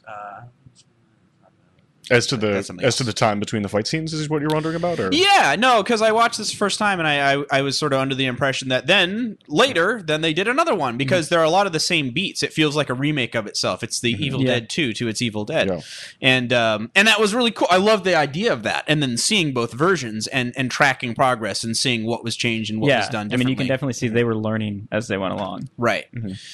So yeah, I mean, as far as this one. Actually, I mean, we breezed through it because it's quite short, I guess. Want to blast just into the next one? Although I have to issue a quick correction. Caleb from 360 is in the chat room. He points out that there actually wasn't any speeding up going on in 360. There was a shot that was slowed down. Well, bravo. But that's all. So, sorry, we issued the retraction, I guess. Yes, retraction. Well, there was one moment right after the slow-mo part where it snaps back. I'm pretty sure that probably just snapping back, but only to for a moment, motion. not for like a big part of it. I mean, it's probably ramping back up to normal. Yeah, from slow-mo. Yeah, it's sort of the problem you have in The Hobbit with high frame rate. Anytime you come out of slow-mo, everything just looks wrong again. All right, let's jump into Austin versus Colton 2. We got the beginning. 3, 2, 1, unpause. Hey, unpause. There we go. No, we can't. We don't deduct points for wearing pajama pants in the entry, right? Is that a thing? I do. I do. Do you consider the wearing of pajama pants to be a performance issue? Yeah, performance. I think it's it's so liberating for your performance. See, so that's cool. So now we're So conceptually, this is interesting, but as a fight, how do you guys feel about it? It seems like for me, it suffers from having very little fluidity. Like it'll be one move beat. And then sort of a brief pause, and then into another one. It seems it doesn't seem very well practiced. It's sort of it's better than the first one in that regard. But the first one, it definitely there were some moments that needed another take, needed maybe another 5 takes, like where you clearly see someone trying to remember the choreography during the fight itself. I think there are a couple things which are. Number one, this sort of one thing that would improve this a lot, I think, is to keep it moving a bit more, because it's very much like the come and engage, and there's not a lot of footwork that's really taking place. And there is movement in other parts of it, but for the fighting itself, it's actually a little. It's just slightly stagnant for some parts of it. But another thing, just sort of we can continue playing. I suppose. I mean, I just would like to make a note about. We'll switch over into the other one while Ryan makes his point. Yeah. And so all I was going to say. Oh God. Or do you need to introduce it? Nope, I don't. Okay, here we go. You're at the. Oh God. Why can't I get there? I can do this. It won't go off. It won't turn off. Okay, we're okay. You're at the beginning of Austin versus Colton 3. We made it, everybody. 3, 2, 1, unpause.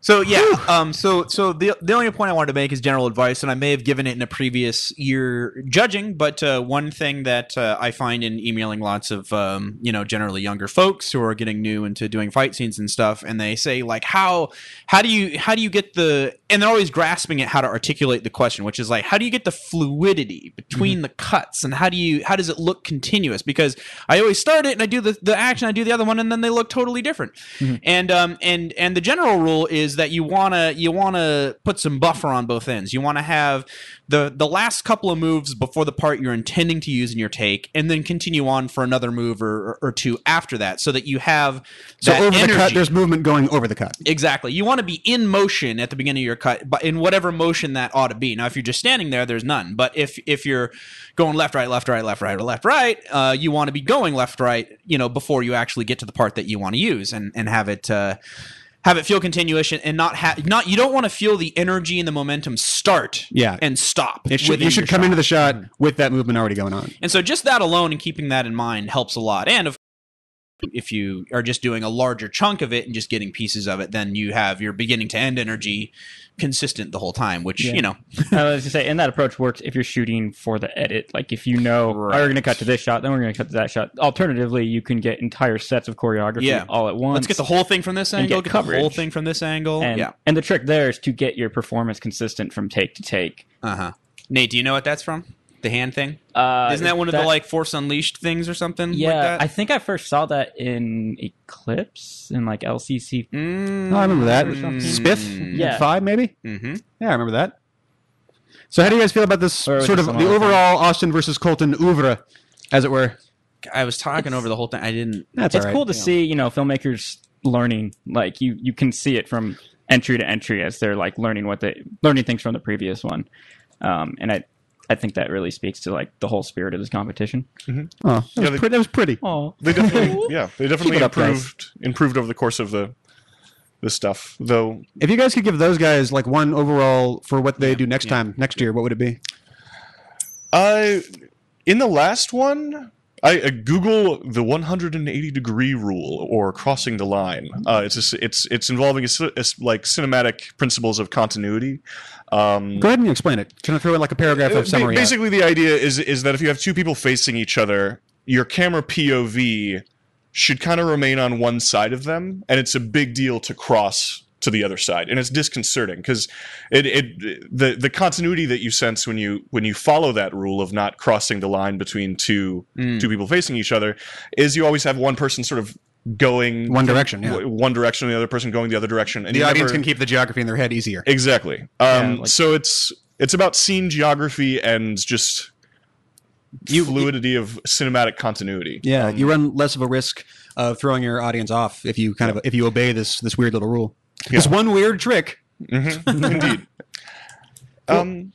I would say maybe next year spend the whole duration of the contest on one good entry, and maybe throw some effects in there. Go short and sweet. Yeah. And I mean those are great to do these entries and learn, but then take your best one and I'd say enter that, and really put all your time into that final one. Yeah.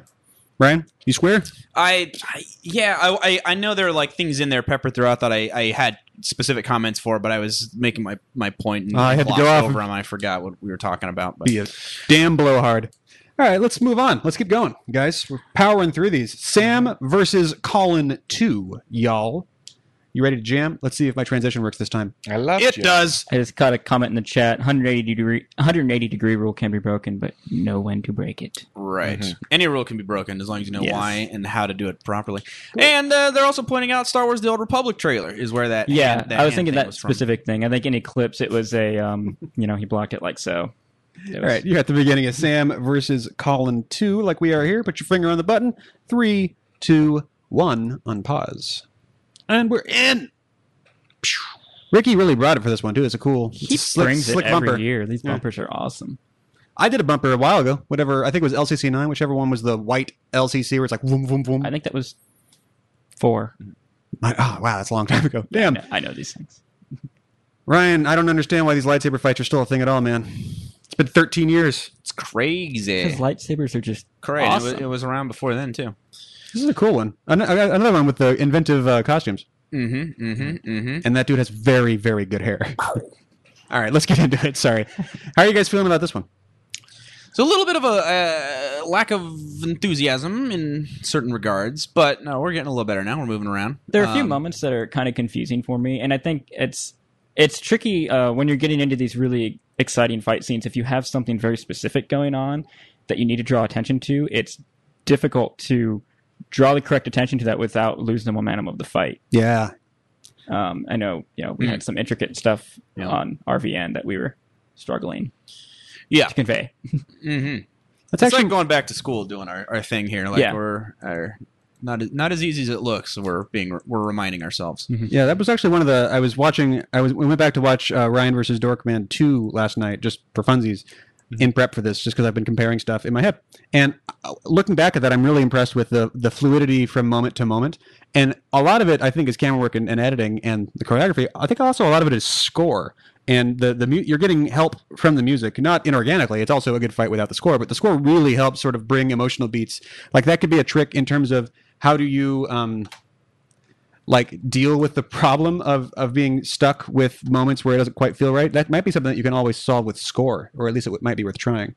But that's just me talking about things that I don't know what I'm talking about. I didn't catch the jump from location here. I do like that they kick out really wide in this final bit. That's something that I think some people forget to do, and we forgot to do it on Duel of the Dorks. Occasionally, get that wide and really show the scope of the location, like those wide shots that I really like. Right. Yeah, the sort of vocabulary of this fight is a little basic. There's sort of not a very broad repertoire of general sort of hits and blocks that were going on there. How do you break out? How do you break out of that right, left, up, down pattern that everyone always falls into? Yeah, they did a little bit. He just swung down and he sort of jumped back away from it, and that's good. I think it could have been sold a bit better from another angle.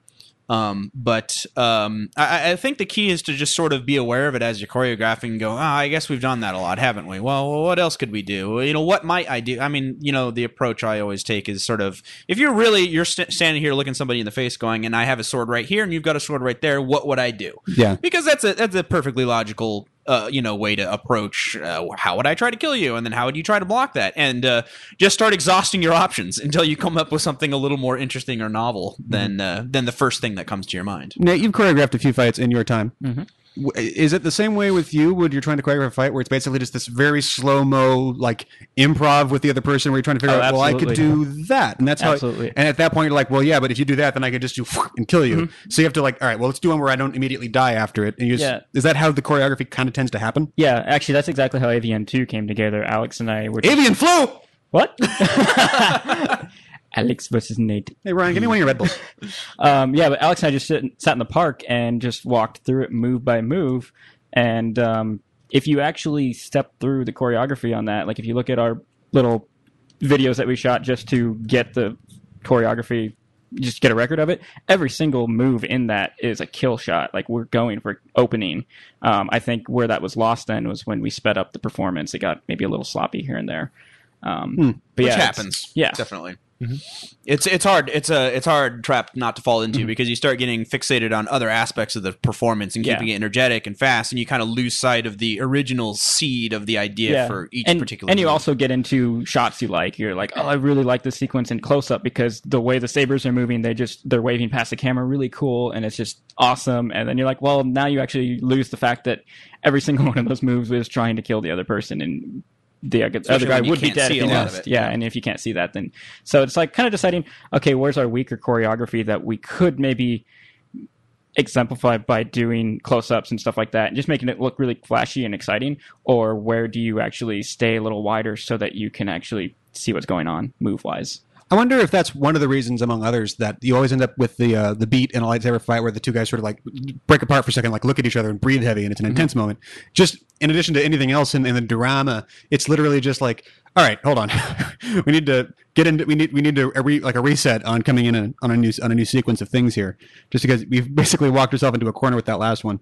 Yeah, makes sense. Next, let's do it. Next one up is Smoke. Dennis Engelhard. It's a name we've seen before. Let's all just give thanks every time the transition thing that I made works. All right, you're at the beginning of Smoke, like I am here. Put your finger on the button. 3, 2, 1 on pause. Yeah, man.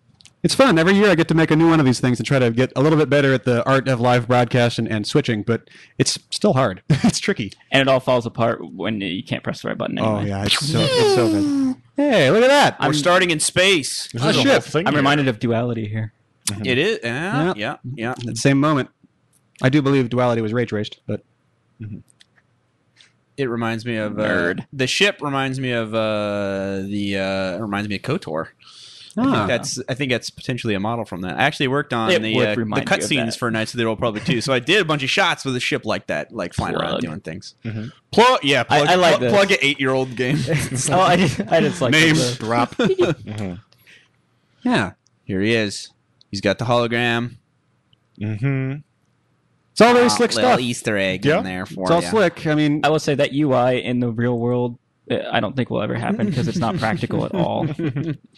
It's so fun to shoot down everything cool in a movie as being impractical in reality, but yeah, it's such an easy target generally. And just because we can't say it enough, obviously, you guys, when we say, oh no, we're not mocking your entry at all. I know. But my thing is like, obviously, take everything that's said here in the spirit that it's intended. We're a big fan of lightsaber fights. That's why we're here. Good tracking on that, by the way. It's slick. Nice. Now, how do you guys feel about the for LCC entries, obviously everyone wants to have a short film that'll last longer than the competition. But when it comes to these, does it count? Hi, Rubik's Cube. I want that. Does it count against your appraisal when there's these long sort of story scenes in the beginning? If it's done with high enough production value, I will be interested in it.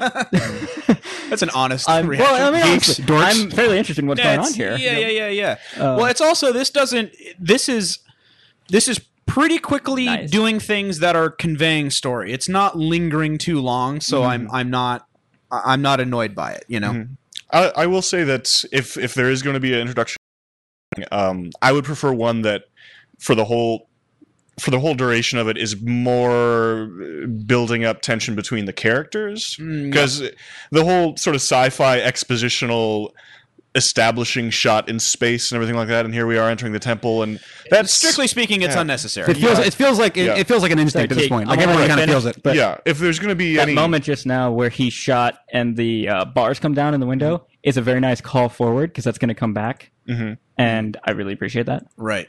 Yeah. This fight does have. It's nice to see a fight that's really exploring the geography, and it takes the time to have an interesting setting and everything like that. I think. Yes. I think the last one, especially the climactic little thing in the dirt field, was just.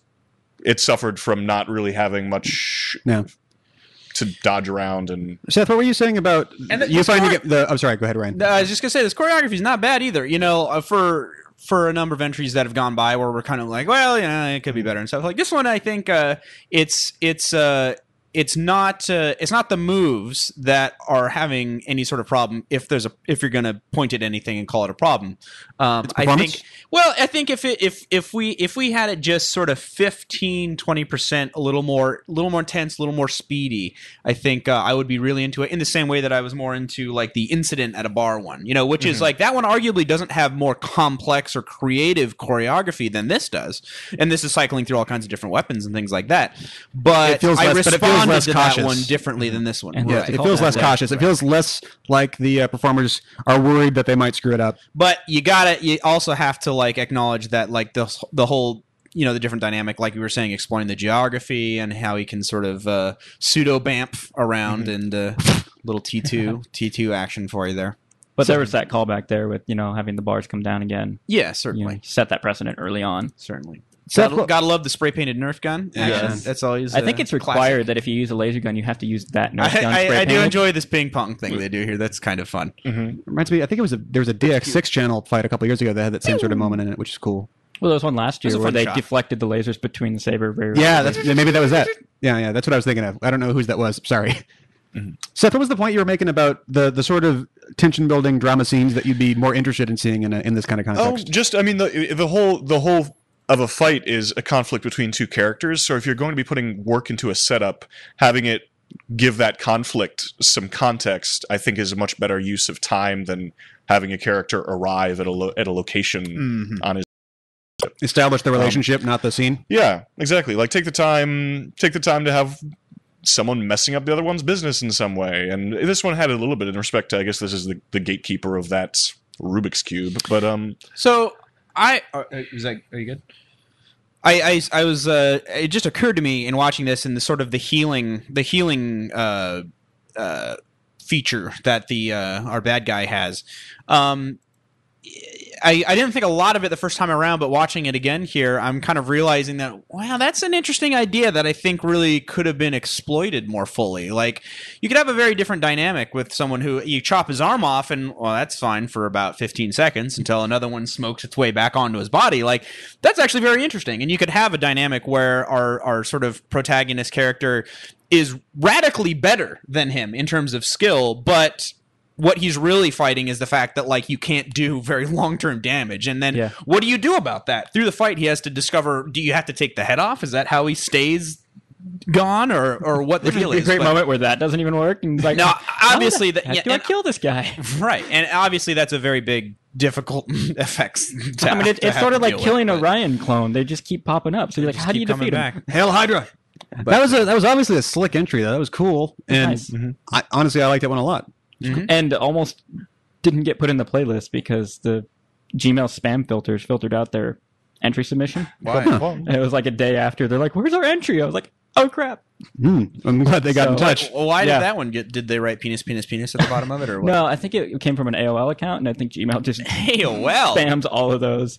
Oh yeah, actually, you know what? That's probably a good thing. Yeah, it's probably a good thing. I think it's actually also. But they made it. I think it's also a thing that really does happen because I have a friend who I can't get her IMs all of a sudden, and I think it's because she has at AOL.com for a thing. Yeah, it's sort of like don't use IE anymore. Just stop using AOL. It's like Google is just slowly but surely, passive aggressively, just like tapping everyone else down. No, just stop being a thing. All right, let's go over to the Black Knight, Mackenzie Neal. It's the African American Knight. Yes. All righty, you're at the beginning, like we are here. Put your finger on the button. 3, 2, 1. Unpause. Mackenzie. Ba-da-da-da-da-da. Ooh, there's a little shake on that one. Was there a was shake? that the one where like the software tried to stabilize it or something? Oh, you could. I forgot that that's a thing that YouTube can do. YouTube can do it for maybe you. YouTube. Yeah. They have a thing. Yeah, it could be a thing.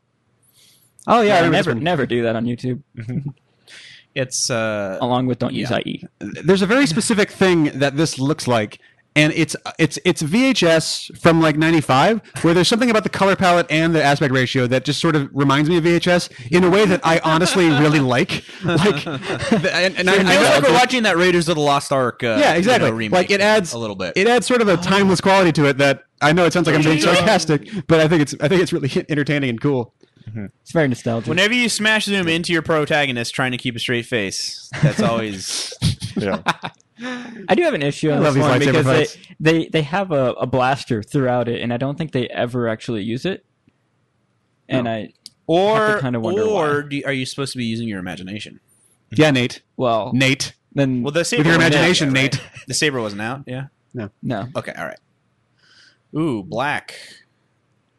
That'd be a pain to roto. Yeah. That's the worst color you could pick to try to actually like see what that thing's doing when you get in there to roto it. Yeah, because when black motion blurs, it disappears. Yeah, but that's all right. Ooh, look at this form though. This isn't it. It's all like fancy.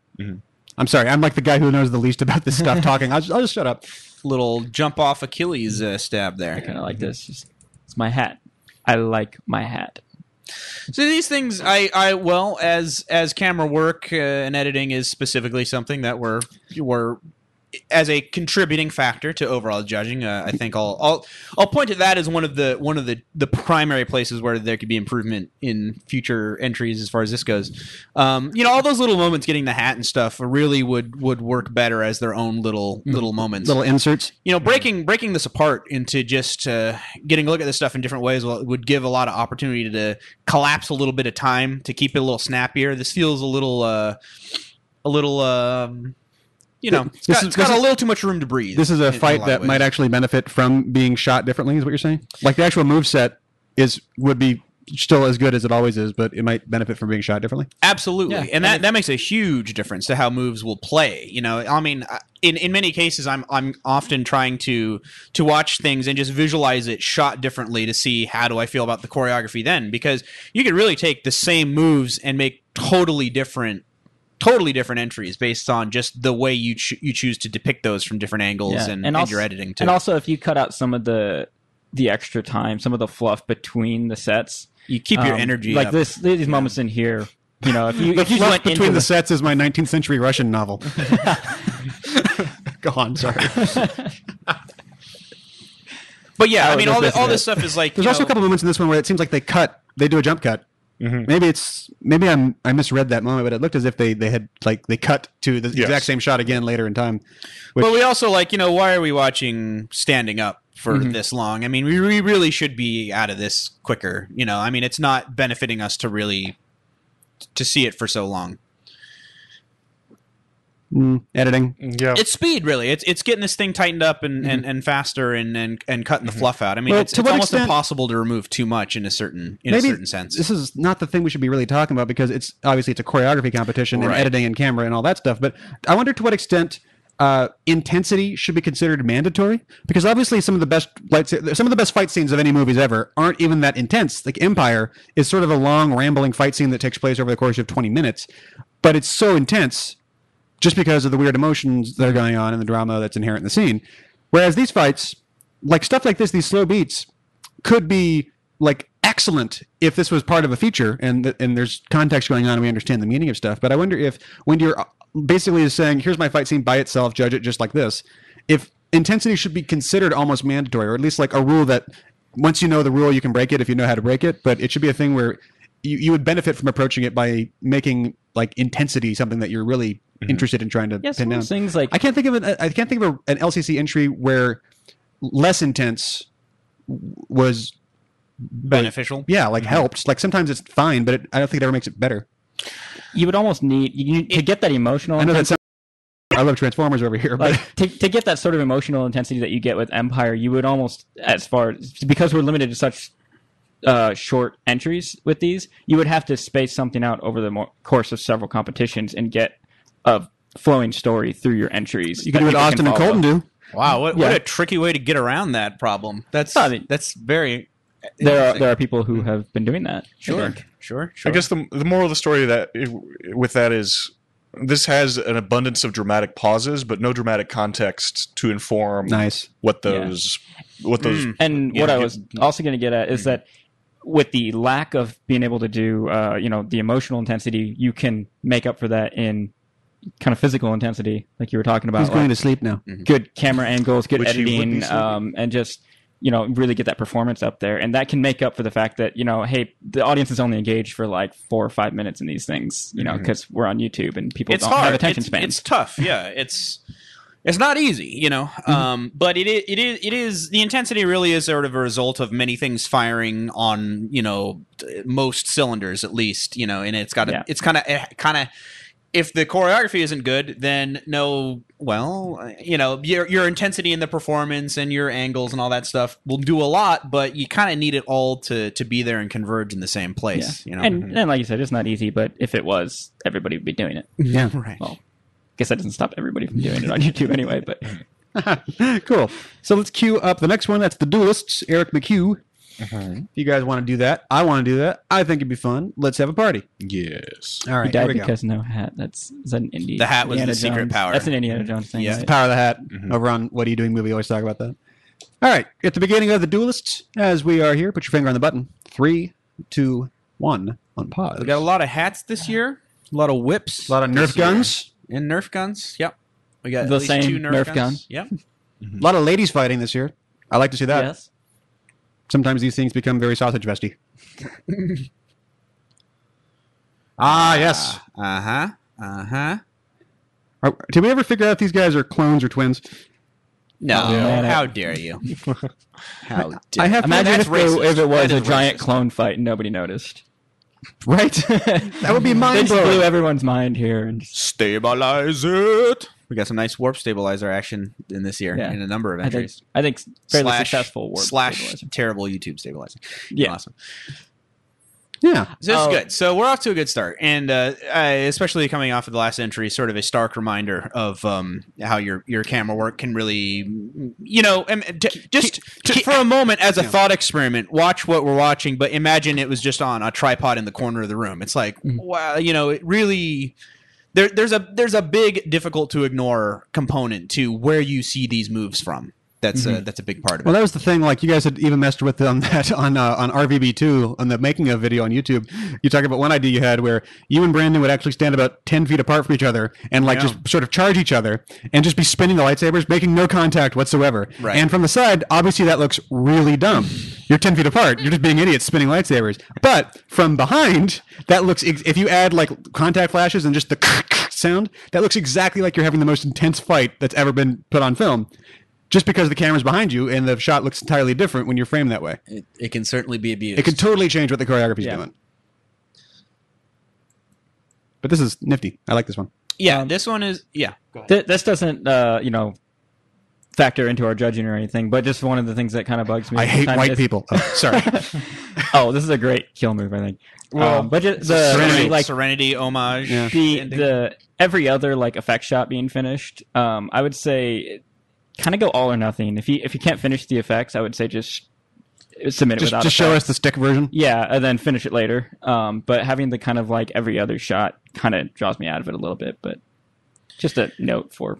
I like I got to say I'm not a big fan of a sort of an ending that's a total sort of homage to something else, or yeah, you kind of graduate from homage to exactly the same rip-off Beats. kind of a thing. Like It's straight choreography up. that's lifted. Yeah. But then again, do we consider that choreography? That's more just, that's not necessarily a fight moment. That's just how it ends. Mhm. So I guess my question that I'm positing to myself is would that ding against the choreography because it's lifted? But it's not really choreography, so I don't think the lift it is choreography, matters. though. Well, it's I guess it's things that happen. Those are actually like some of the most important moments of the choreography, and they're not original. You know what I mean? Yeah, that's a good point. Now, I agree that doing, it's important. How is it choreography though? What are we calling choreography? Because that obviously involves a lightsaber, but that's about it. If getting stabbed with a lightsaber doesn't count as choreography, I don't know what does. Well, yeah, but he fell on it.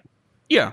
Sure. Yeah, I guess you're right. I can see what you're saying. So yeah, and like there's certainly a place where it's sort of more acceptable. If we had a King Cool entry and the whole thing was like a parody and a spoof and stuff, and the whole thing is peppered with those things, well, that's a totally different sort of approach. But I really felt a lot of originality and novelty in the rest of this one, which I like very much. But then I felt that the ending sort of undermined that a little bit, which was unfortunate. If you do lift it out of LCC and just look at it as a Star Wars or just as a fan film, it's totally acceptable. Oh, sure. Still, oh yeah, you can have a Serenity plug too. Yeah, I'm picking at it here. You know, it's not that big of a deal. Yeah, but I kind of dug it. I thought it was. I liked it overall, that entry. I thought it was functioning quite well. We're going to go on to the next movie from Shout In Pictures, which is, and I'm just going to quote the name of the movie as it appears written. Unprecedented! All caps. Yeah, it's all caps. Sorry about your speakers, everyone. Well, I lean back. You got to lean back. You're at the beginning of Unprecedented! Like I am here. Put your finger on the button. 3, 2, 1, unpause. You'll notice in the graphic, I made it lowercase. Teague's neighbors are so confused right now. Oh, dude, they are confused on a constant basis. Cool. So this one's from Shout In Pictures. See? Told you. Oh, you were right. Hey, Jalen Lee's in the chat. I was just seeing him. We got people in here. Gypsy Jack. Let's just say like things that are awful about it, just Terror spreads across the stars of the virus. There are rumors room. of a strange man killing off Jedi with his bare hands and not seeming to possess any ability to use the Force. The two Jedi that was not capitalized. It went too fast. I didn't have it. Slade Wilson. Notes on this. Yeah. Slade Wilson. I will point out, solid badass name. Slade Wilson. Slade Wilson. That's good. Kurt Russell should play that. He'd be like Shaft's sidekick or something. A friend of mine. A friend of mine has his name is legitimately it's Graham Stone Johnson. Whoa. Which is totally like an action hero name, but also a porn name at exactly the same time. I could see it going both ways. Yeah. You're almost obligated to do porn at that point. I don't know, these jump cuts, you guys, it's weird. Typically, you don't want to cut from one shot to the next where that shot is look at my lower third just going crazy. You don't want to ever have the contents of the frame shift over the course of a cut. You want to cut to something else and come back to a different configuration, then watch that configuration change over the course of a cut, which is why you want to avoid jump cuts unless you're vlogging, I guess. So those are always weird moments editorially. Right. Unless you're Christopher Nolan. This is an entry that I think is a very good example of what I was talking about earlier about the momentum getting into and out of your shots. You want to be sort of smooth and consistent and flow from one into the next. I feel like a lot of these shots are kind of, here's what we're getting in this shot and go. And you kind of feel everything start and stop between the cuts back there, especially with the hand-to-hand stuff. And, I think they're probably... not a lot of them really, to be honest, like sold very well for me, but I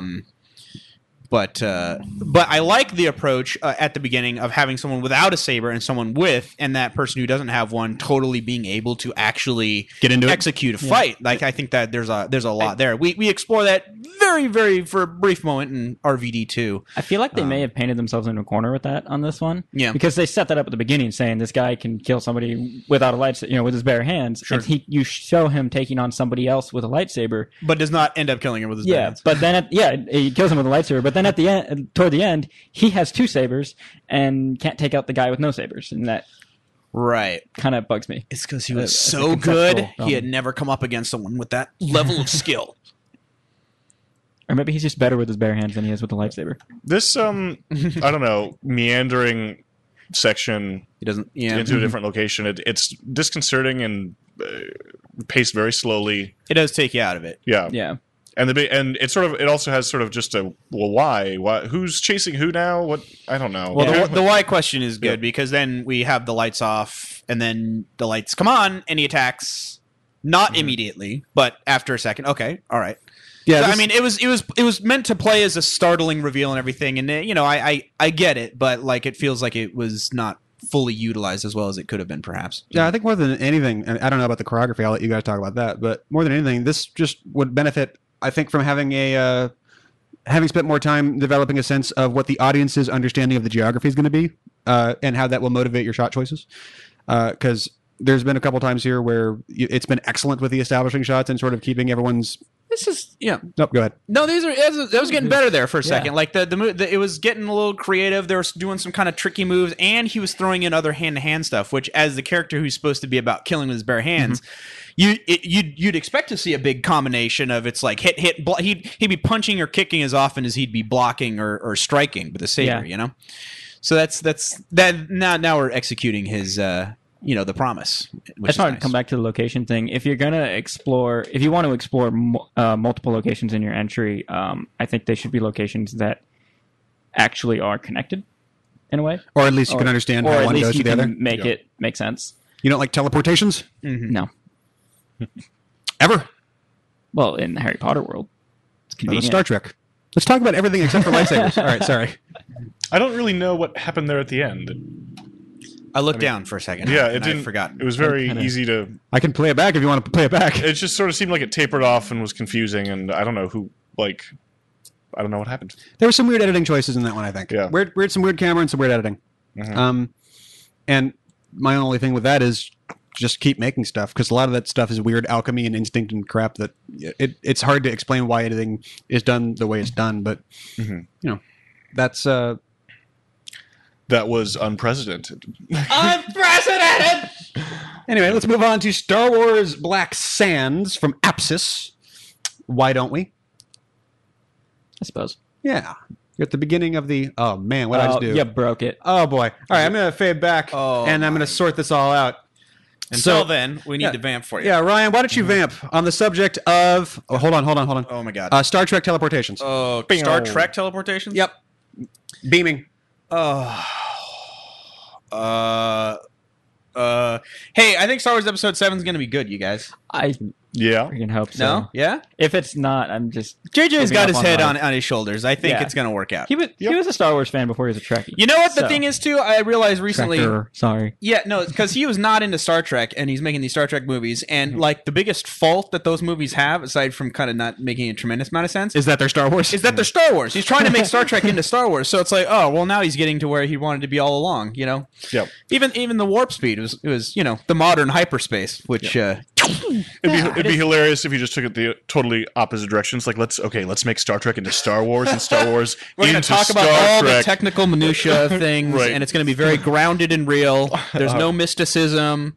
Yeah. It is something that anytime I'm getting down or just depressed, I just remind myself that in a little over a year, we You're get gonna be watching to a scroll. go stand in line for a midnight show and see a brand new scroll on yeah. screen, and it might be good because George isn't involved. In the meantime, let's watch Star Wars Black Sands. All right, we're all set. We're all set. We're ready.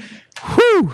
All right, you're at the beginning of Star Wars Black Sands, like I am here. Put your finger on the play button and go 3, 2, 1, unpause. Unpause. King Cool's not a JJ fan. King Cool. Check out that aspect You know what? ratio, He's not Doe. a fan of you.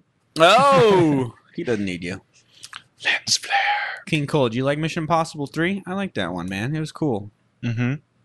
You guys see The the dark Tomorrowland side of trailer? the force. Okay, sorry. Oh, Tomorrowland. So that was an ellipsis with 3 periods. It should be 4. Ellipsis period. Bam. Look at some of this Again, it's nice production value. CG. Damn. Like, look at And what I'm curious about is where'd you get that R2? Because that's clearly footage of an R2. Mm-hmm.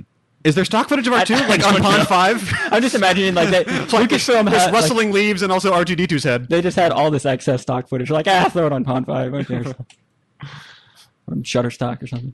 This has got a slick look here. This whole thing's Very got nice. some production value, some tricky editing and so forth. Mm-hmm. Very accurate razor communicator. It's true. Yeah. Wasn't a perfectly accurate ellipsis period, though. Look at this. I don't think I've ever actually seen Very good Darth Maul makeup. Have we ever seen characters from the movies in LCC entries before? Other than Vader? I don't know. I guess Vader. There is Vader this year. Yeah. So this one is playing with the time ramping. This is good. I'm not sure quite what the lightning's all about. But. Yeah, I would honestly, you could ditch the lightning, and this would be even better. So this is good. We got strong. We got enthusiasm. Mm-hmm. This is another one that kind of it loads its own burden onto itself by playing it out in a oneer, which is which is cool, and for the most part works. Yeah. But I feel like there are bits where it's like, if you really broke it down, you could have gotten maybe a little more energy back in, because it's tough to perform something like this. And they're keeping the one shot fairly basic. It's pretty much dollying back and forth. Hey, at least it's dollying back and forth. Good instinct to have it keep moving. Yeah, right. Are the people who made this, are they in the chat room? Is this like full on sky replacement throughout this? They're in the I'd chat be room. surprised. It looks like it's just a gradiated polarized filter on there. Could be, but we'll see. Apsis, you in there? As if it is. Holy cow! We're playing with speed here. I feel like the idea of the slow mo was cool, but it wasn't exactly a moment that really benefited from it. It wasn't something that was so sort of tricky or complex that you needed to see it in more detail. Yeah, slow mo should definitely be motivated. Or do it like fucking banana. Sorry, like totally bonkers all the time. Just like and snap zoom and stuff. Now this one gets away with it, or at least I'm going to give it a pass because it's doing all that time mapping and ain't nobody got time for that. But typically, you guys, you got to remember that lightsabers, as an effect, one of the sort of constituent parts of how they look on screen, gets ignored an awful lot these days, but with our DSLRs and their high shutter speeds. But you want to have that shutter open like 48 or 60 if you possibly can, because sabers, when they get swung, should fan and make big triangles.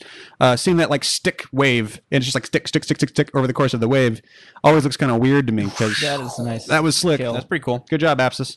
Then the world changed. Mm-hmm. Yeah. The evil was lifted. You guys know what I'm talking about, though, with the high shutter speed. Black sands became no longer black. I get it. I'm with you. It's like a David Lynch movie in here. That's what you're putting down. Almost like poetry rhymes. So that one was pretty cool. It's pretty cool. Yeah. I was kind of waiting for just like something that really it was just at the top of this level where it's like everything's looking good. The camera work is working just fine. They're doing an ambitious oneer. The costumes are great. The performances are strong. The choreography is all right, but just some the of the choreography it needed to just break through into that one, like something just a little more clever, a little more. Yeah. It was just primed and ready just to bump it up one more notch for me. And that's one of those things where it becomes like it's grading on a curve at that point, where it's like this was so close to being the best thing that's ever happened that now it's like, damn, it was so close to being the best thing that ever happened that the fact that it's amazing is kind of like, which could have actually been helped by actually not doing the one shot and going in for more close-ups and stuff. Sure. The one shot is impressive. It always is. But Well, that's a weird bet to make. It's like, because the whole point of making one of those oneer bets is like it's all or nothing. It either you did that and it worked, or you did it and it kind of worked, but you don't get any credit for that. So the moments where you can only do what you're going to do, and it would be weird to get halfway through the shooting process and decide, maybe this oneer thing, maybe we should just go to a traditional shooting format because we don't have time at that point. You just got to commit to it, and that's risky. Or if you decide to do that, maybe use the oneer up to a certain point. Spielberg breaks his oneers all the time. RVD 1 and 2 open with oneers, which are cool. Right. Although I got to be honest, I think I was blowing myself here. But RVB2, where we did the one at the end, I think made for a better climax because it was a good sort of high intensity thing. I feel like looking back retrospectively, I think that in RVD 1 and 2, you're immediately introducing yourself by asking the audience to have patience with your editing and cinematography style. It's like, no, trust me, we can cut later and we do close-ups and stuff. It's great. But here, sit through 30 seconds of this first while we prove that we can fight for a sustained period of time. Yeah. I wouldn't do it again, probably. I see the value of both of them and having your sort of unbroken chunk at the beginning and at the end. I think at the end, honestly, I like sort of the feeling of the pacing I get from RVB2 more, where it's just that last big sort of, it's like the end of the fireworks show where it's like, screw it, just blow them all, go, right, kind of moment. Right. That's cool. And also starting with it is nifty too. But if you don't start with it, what do you start with? Ryan versus Brandon 2 actually is my favorite fight that I've done from a sort of pacing and flow standpoint. I think it's better than RVD2 or 1. I disagree, sir. Oh, well. Look at this We can guy. debate about that next time the graphics break. All right, Ursa Studios, let's do this. You're in the chat. We're going to pull up Deception. You're at the beginning of the video like we are here. Put your finger on the button. 3, 2, 1, on pause. Deception. Just all these movies, it feels like they just keep starting in space with this weird logo. I never understood why there were giant letters over the planet. I just I didn't see how that benefits the story of this fight. Oh yeah, this one. I remember this one. There he goes. There's this is another example of that shutter speed thing. Boy, really leads into that first bit there. It you can really see, I mean, especially in that intro, it's like I'm running up to you really vigorously, but I'm pulling this attack and not making it very intense. Like it's this is very much I don't want to hurt you, man. Right. Yeah. This is one where like the choreography itself is not bad, but it really comes down to kind of the performance. If we could really have it drilled and be really a lot more sort of confident. Not just speed, but there's a big, and it's not just about speed either. There's certainly a component of trying to sell each moment and not get ahead of yourself too much. In like, I need to not see something coming, then notice it, then react to it. There are all these sort of little beats that if they all just smear together into one smooth performance, that can also sort of hinder it as well. That was a cool little sequence. But they're doing there. ambitious stuff here. Yeah, this is cool. 2-on-1 and one person's got That's two pretty good. sabers and another Pretty good, has pretty good. dual. Like, there's a lot of possibilities there, and I think that they were working with it. Mm-hmm. There's also a lot of the kind of like, okay, that was our fourth set, great. Okay, you guys ready? Mm-hmm. All right, now we're getting ready for the next one. And it's not like I've never done that in my stuff, but again, editing would help. In those, you could have exactly this same performance, but if you were going in, like if this is a close up on blocking lightning and on throwing lightning and stuff, it's kind of like it kind of keeps you in the moment, engaged with the characters more than if you're just sort of seeing the whole thing from afar. Mm-hmm. Fade transitions, which I've seen, they to me. Then later, yeah, it feels like hours later. Like that's what that means to me. Yeah. Almost categorically. It's true. Yeah, it's true. Just film grammar. Hard cuts are they're preferable.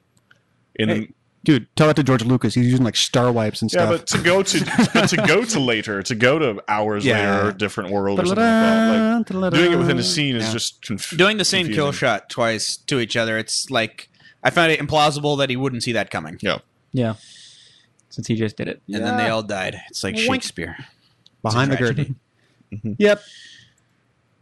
Yeah. Any other big picture reactions? That was another one where it's I find it cool and refreshing and encouraging to only, or at least mostly, have notes that are about the filmmaking part of it.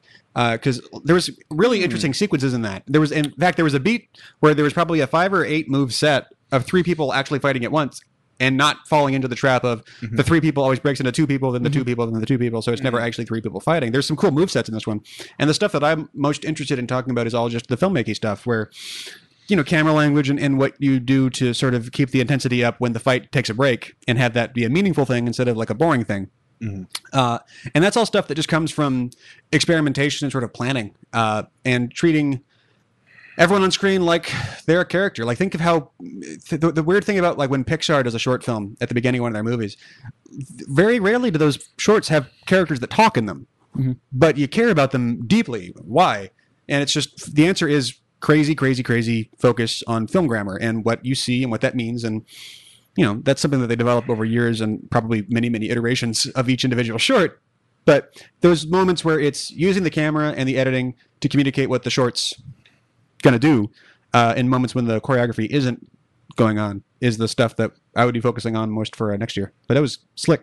Yeah, and for this one specifically, I think they had some potential there with the 2-on-1 fight. So I would love to see it if they did like a whole duel that was just 2-on-1, just to see what they can come up with on there. It's also hard, yeah. Just to focus on that. I mean, and it's a very interesting thing. I mean, I haven't choreographed 2-on-1 much, but when I have, it's very fun to just come up with very interesting ways. Yeah, very difficult.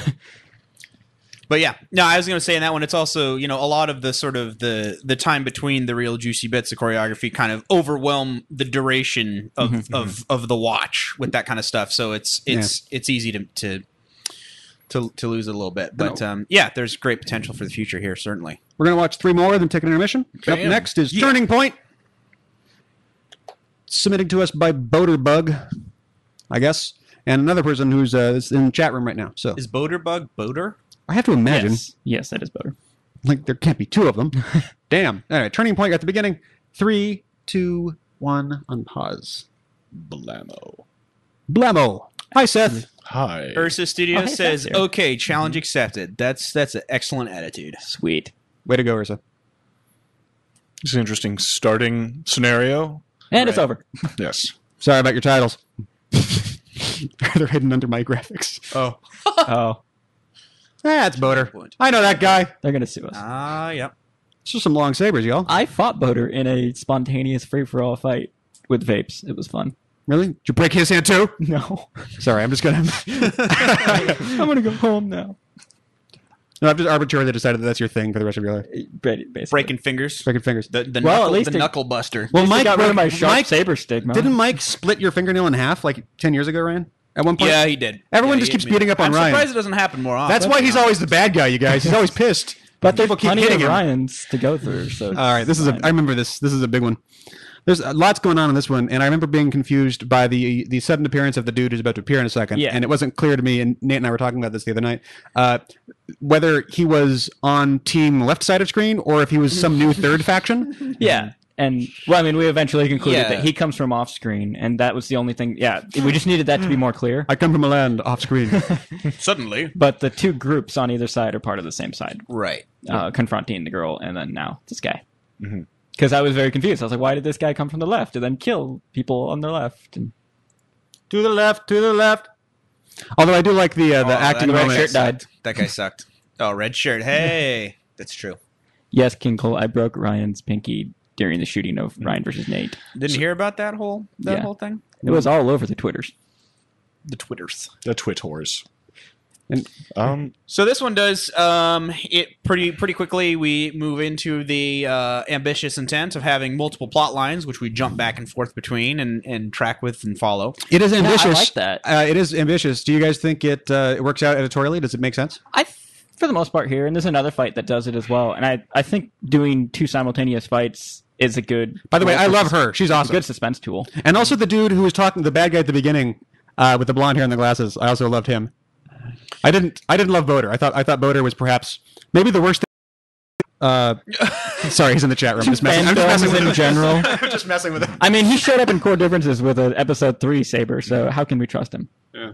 It's really unforgivable. Yeah. So I mean, I think I don't know, Seth. That sounds like you got something.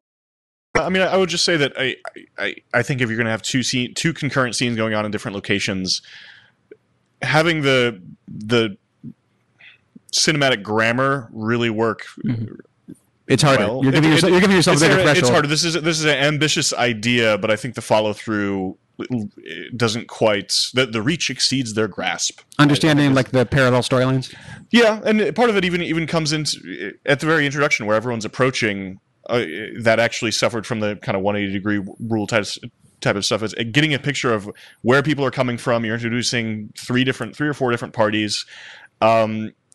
And I got to be honest, I was confused. It doesn't like it. There was a lot of screen time there, and that could have been used to convey sort of who's versus whom. Like, I mean, who's attacking who, where people are relative to each other. But that's awesome. Until actual gloves? What the hell? Until actual blows started being traded, you can't really derive who's on whose side. Motivation and all that. So yeah.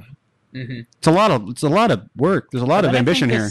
These guys are completely separate from everybody else who's been fighting up until now. Yeah, maybe, sure, yes.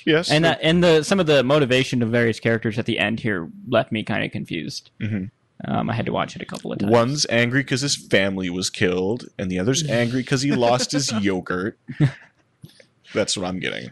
Yeah, you do want to like ideally have, we're pursuing different plots, and then you need them to sort of come back and connect with each other in some way, or have a reason that we kind of went and separated and then came back. And they do attempt to do that with sort of he's like senses her situation or something. Yeah, it's clear that they had that same instinct. It's just the execution wasn't perfectly successful in terms of clarity, I think. Right. This is a lot. There's a lot going on in this fight. Certainly. Oh, Boder's not in the chat. He's not. Well, then I was just being mean. That's different. Darn it. No. No, but seriously, F that guy. Yeah, screw that guy, though. Seriously. And he's the only guy on Earth Ryan hasn't fought and who hasn't hurt Ryan in the process. Yet. Now, I don't have a problem with Jedi with glasses, although I do have a problem with Jedi with transitions. I have to tell you, man, I feel that pain. See, now, like, he walked up and stabbed her.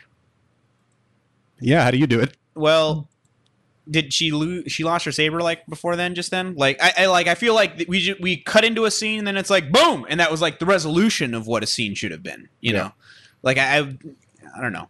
I sort of got disoriented by yeah, and I don't know why anyone's fighting each other at this point. Like the whole or who to root for. Yeah, like it seems like there's so many different sort of parties involved in this. This is why in westerns they always had white hats and black hats. Yeah, like these are the bad guys. We should basically just bring that format into the lightsaber fight thing, but we'd have to have something else because hats are weird in Star Wars. Beards?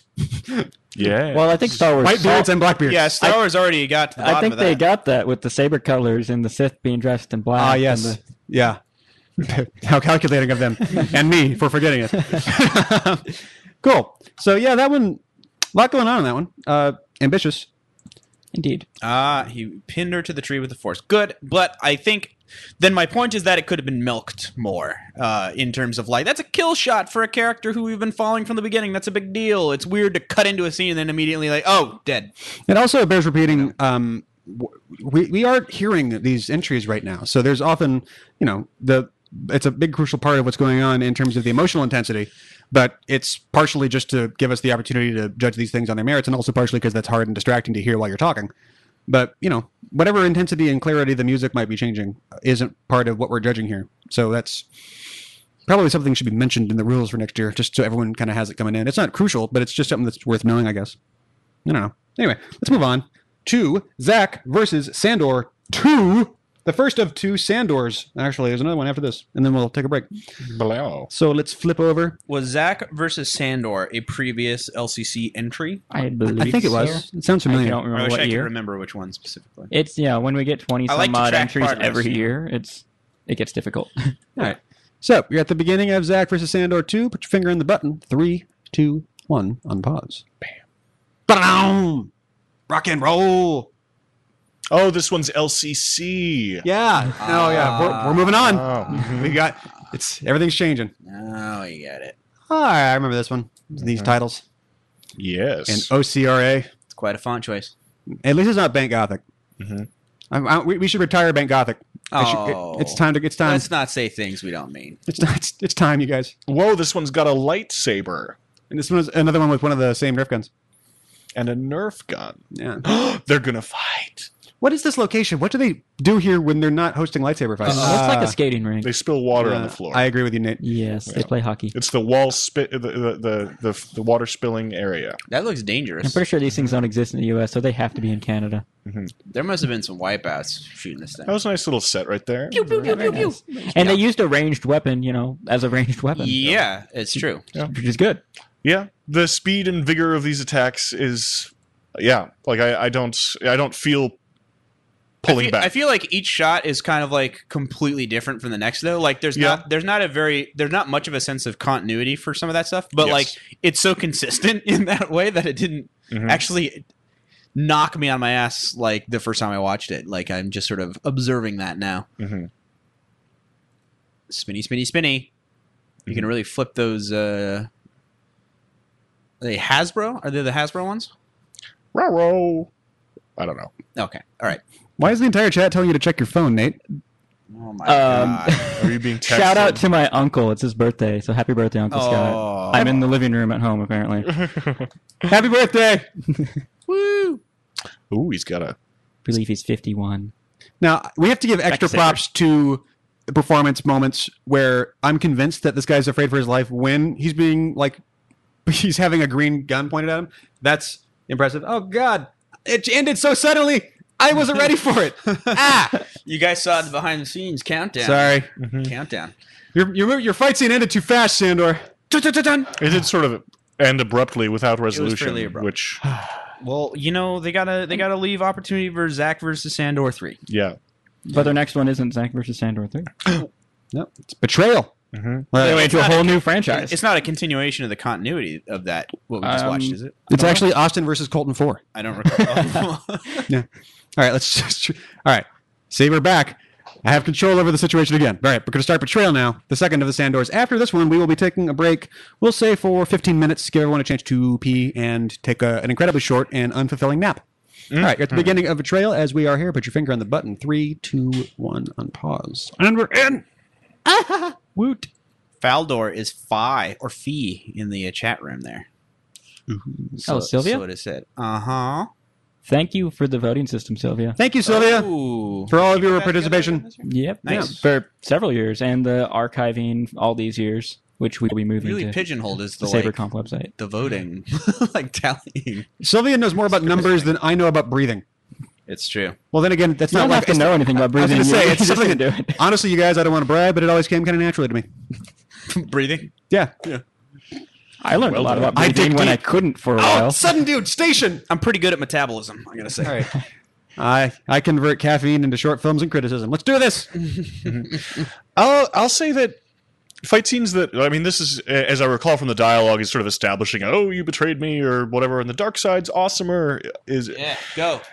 I would prefer, if you're going to get into plot and character conflict, talking about some bigger conflict that isn't on screen, isn't getting you anywhere. I would prefer something like, what one person's, we start with one person who's, I don't know, doing like a Tibetan monk sand drawing or something like that, and the other one kicks it because he's a dick. Yeah. Exactly, like something in the scene that rises the conflict, talking about some backstory.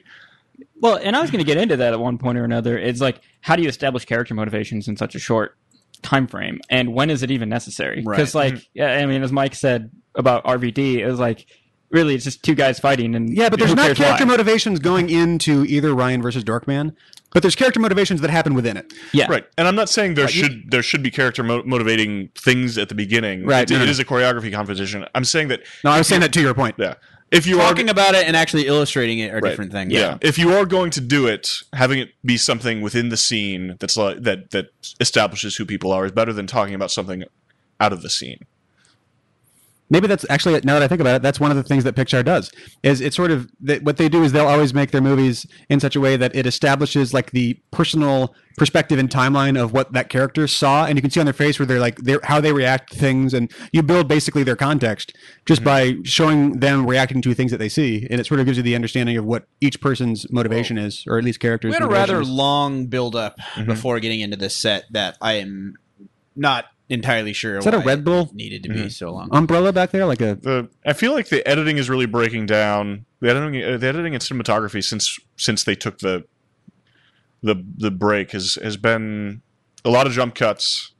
Yeah, a lot of sort of where did that time go kind of a thing. GG.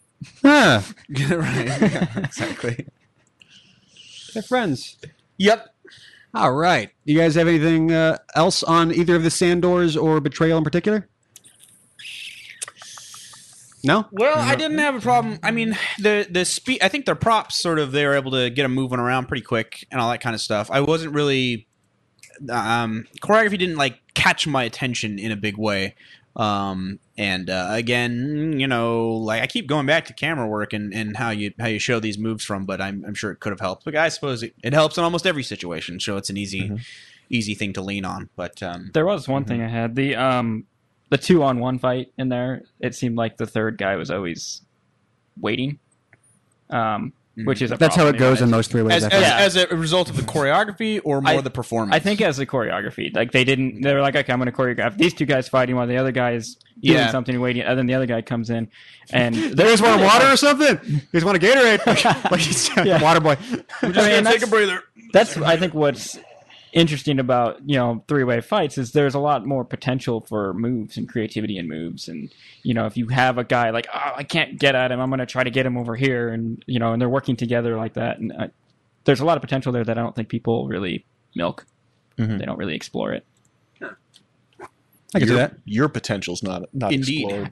It's really not. That was betrayal, right? That was Betrayal. That was the last of the Means we're coming Sandors. up on our little intermission. We're going to take our intermission. We're going to come back to Nathan versus Dominic in, we'll say, 15 minutes or so. So that puts it at 37 after on my clock. So we'll see you guys then. Woot. Once again, thank you all for watching. In the meantime, you can go over to michaelscottfund.com. That's fund with a D. And throw a couple bucks if you want. But otherwise, we'll see you guys at 37 after. Put the fun in fun. Peace out.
Put your headphones on, Ryan. Put your headphones on. Put your headphones on. I don't know where they are. Whatever happens, don't look, Marion. I'm okay to go. Hey, everybody. Let's come back to it. Hi, we're back. How was the break for you all? You all. That's like the only time in my life I've ever actually enunciated you all. It is y'all. I'm from Nebraska. Y'all. Breaktastic. Y'all, yeah. Bonjour, y'all. Buongiorno. So, Buongiorno. We're going to jump back into this right up with Nathan versus Dominic. I'm excited, y'all. Bonjour? No. Buongiorno. No. Oh. Bonjour? No. No. No? No. Okay. Hey, that's the wrong title. Yeah, it's all falling apart, you guys. There it is. Boom. Mm-hmm. You guys ready? We're at the beginning of Nathan versus Dominic. Put your finger on the button. 3, 2, 1, unpause. Unpause. And we're in. I don't know what the 3 little bright things are that are in orbit around the planet. I do. They're stars. Are they metaphorical or something? They're a secret. Oh my god! Which I don't know if we're gonna get to. We'll find out. Lemon Space TV sounds like a erotic website I don't want to visit. You don't like Lemon Space? And VD. And VD sounds like a STD. I don't. Now, what happens? What happens if there's a Nate versus Dorkman? That's gonna be. What do you tricky. call it? That's gonna be tough. Oh, it's these guys. Yeah. We'll give it a unique title, like Duel of the Dorks. As someone who, and if you guys are in the chat room, I want you to know that I am not a judge. I'm Teague. I'm the guy who's just running the board poorly and talking now. I want to high five the ever living hell out of you guys. This is I love this fight. Mm-hmm. These guys, I mean, they're definitely thinking about the choreography, and they're thinking about it from a filmmaking point of view. They're thinking about the shots. Yes, that's the trick. Is that there's totally like the instinct for the way this should be constructed going on. And they're here. like 13 or something. You don't know. Maybe they're 2. Maybe they're just tall. Oh man, the younger they are, the better this is.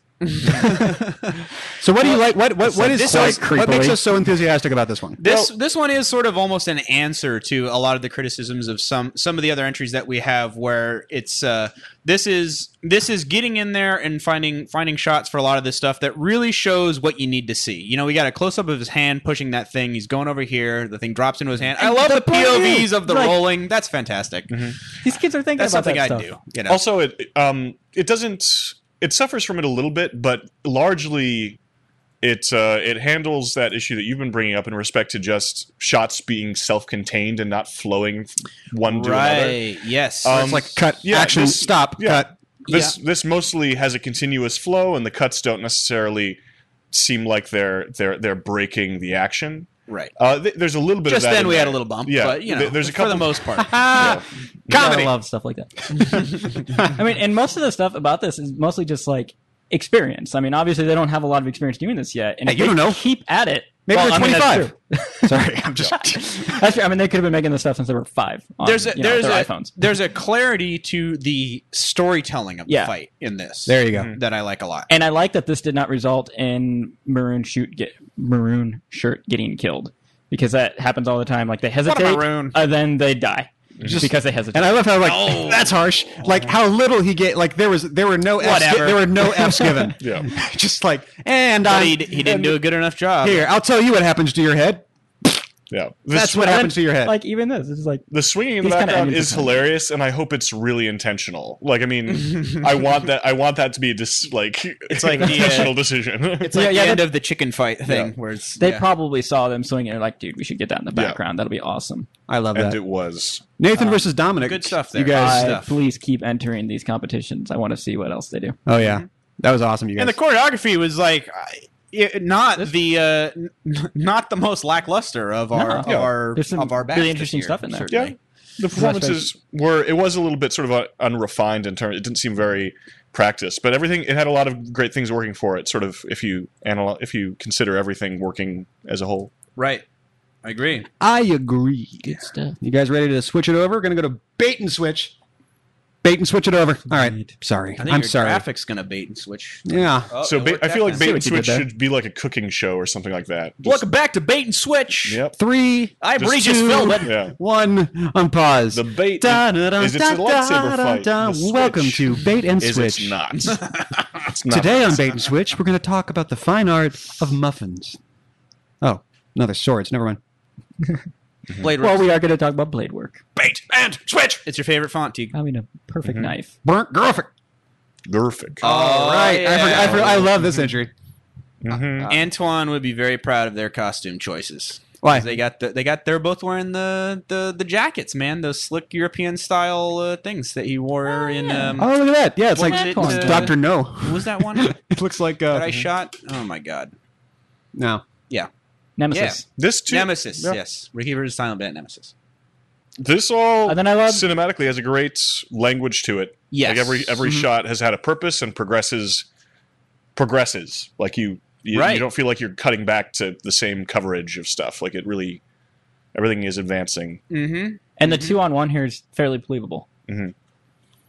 And this is one where actually the cutting between the different sort of plots actually benefits them in a way that's like, it's really hard to sustain like a 2-on-1 fight like that. But when you jump away and come back for the good bits, it sort of alleviates some of that difficulty, you know? Mm-hmm. I also like how massively diverse this fight is. There's some funky stuff going on. Yeah, just saber sometimes. When they reveal like the third grainy and red saber and it's a chick, it's like, yes. Yeah. Oh, yeah, definitely. Some great looking just shots in here. That was a good like reaction to the force push, by the way. Yeah. Like, nice. it's hard to do. Yeah, that's great. Just the extent, turn on the saber and then go, cause it to stop. Yeah. Like that's. These are the sort of inventive, clever things that like that are they surprise you as you go. Yeah, that a lot of like there are a lot of them where it's like, oh, they're doing a perfectly good job. There's nothing wrong with the choreography, but it doesn't break through to that next level. This one has a lot of those little elements and moments in it. Oh, and by the way, thanks to this entry, I would like everyone to stop complaining about the sparks in AVN one. Force push. Hot topic. Yeah. I wonder what this is. This a Steadicam setup? Solid stuff here. Hey, could, yeah. The camera works some really sort of pretty. slow cam. That's It's a great really- shot right there. Yeah, there's really dynamic, interesting going on here. Mm-hmm. Yep. Mm-hmm.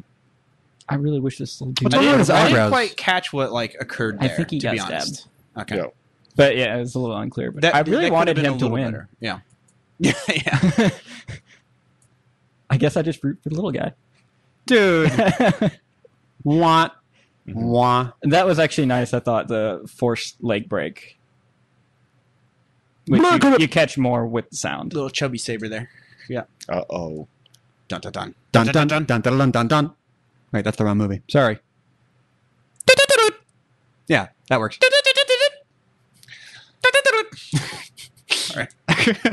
And It's I'm like shaving a haircut. I have to. I'm complete it. kind of bummed that we didn't get like a final showdown there. You're ready for the climax? Yeah, I was like like, one this on one. is- yes. I'm kind of fine without it. Like I don't know. It's almost like the fight as it's an unusual structure. It was almost like here's the segment of a tournament. Like we have this fight going on over here. The winners will take each other. I don't know. I think it was okay resolution, not a standard one. Yeah, but I like that Very fight strong in general. overall. I thought that was a Yeah, good one. Absolutely. Absolutely. And that was another one where that might be the most interesting and effective use of camera we've seen in this competition so far. Mm-hmm. Yeah. Or at least most consistently well-used camera. I think you're right. I usually am. I hate myself. All right, so let's move on to Jedi's Code. That's the sound effect of this transition wipe. At the beginning of Jedi's Code, as we are here, put your finger on the button. 3, 2, 1, and pause. And I was trying to figure out why Jedi's Code isn't a title that I was crazy about, and I think it's just because even though that's not actually Jedi's plural, it feels wrong to have an S at the end of Jedi. Just because even, one Jedi is a Jedi and a whole bunch of Jedi are also Jedi, you never hear it with an S at the end of it. It's like, This is the it's code like of the Deer's Jedi. Code or something. It's weird.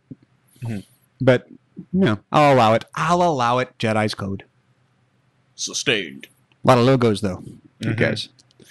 You know how I feel about That graphics. counts against your time, right? This is a technical. Well, we don't have a time limit this year. Oh my god! Nothing official, but you didn't get extraneously long. I want entries. one of these to be a feature-length fight scene. Talking scene. Yeah. Thumb wrestling. Nope. It's 84 minutes of sheer combat.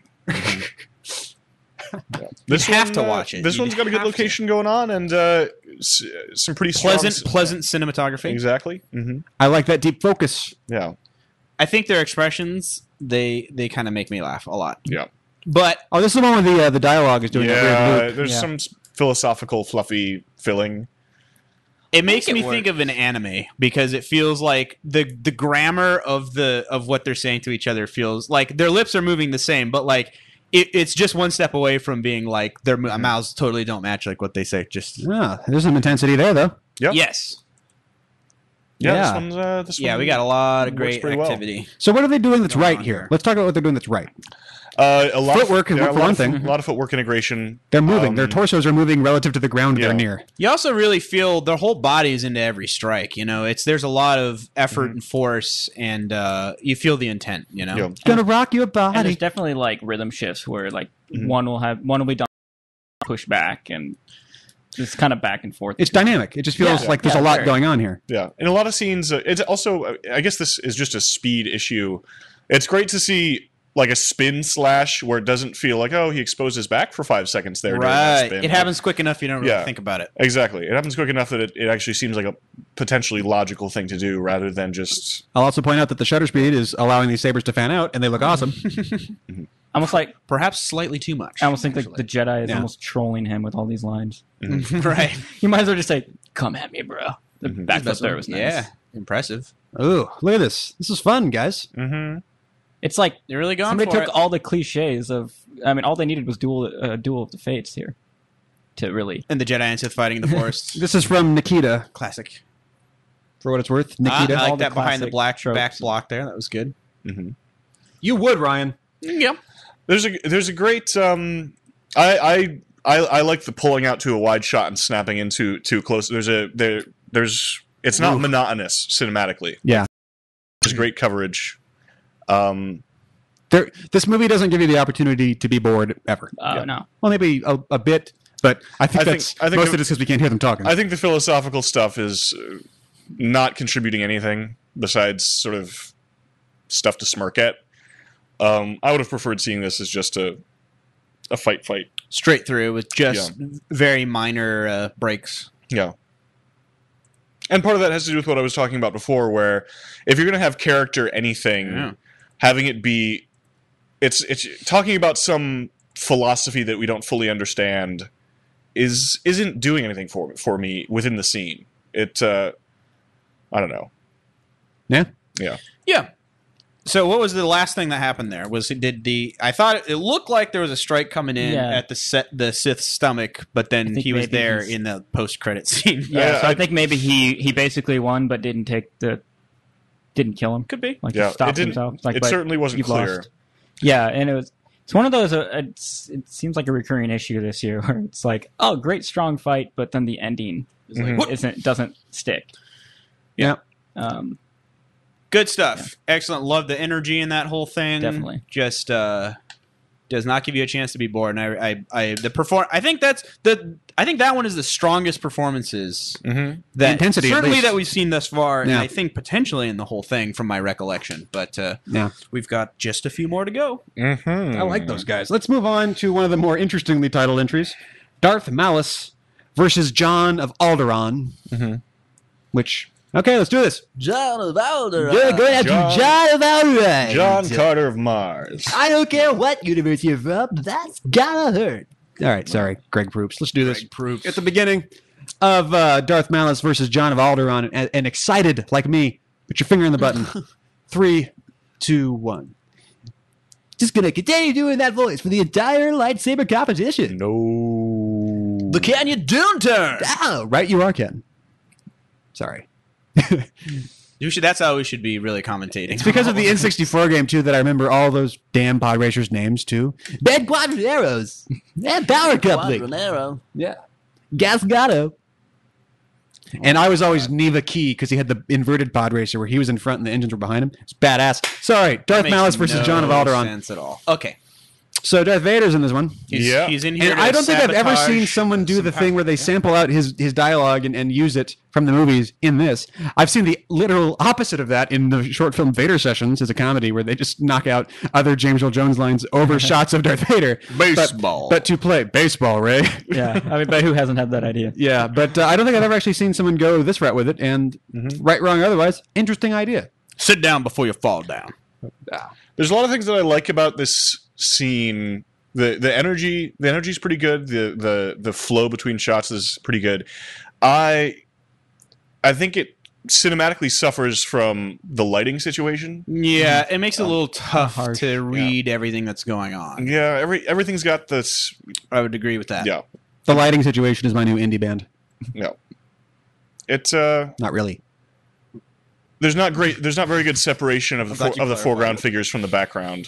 Yeah, I agree. Or this is the sort of thing that you could probably get away, like you get a lot of mileage out of just having a rim light. Just have someone off to behind them with a flashlight, just shooting a light around the back of their head to get that nice little outline around the outside of it. Yeah, or diffuse some of the lighting. Well, also part of it is that the lighting is very, the background is very, the detail shows a lot. With the detail of the background pops more than the figures. The figures are underlit, and they're very dark. They're wearing dark colors, right? Yeah. Whereas there's a lot of stuff, still a lot of texture that is highlighted in the background.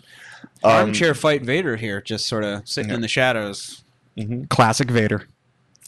So whatever. I think it was unfair that Vader interfered in the fight, though.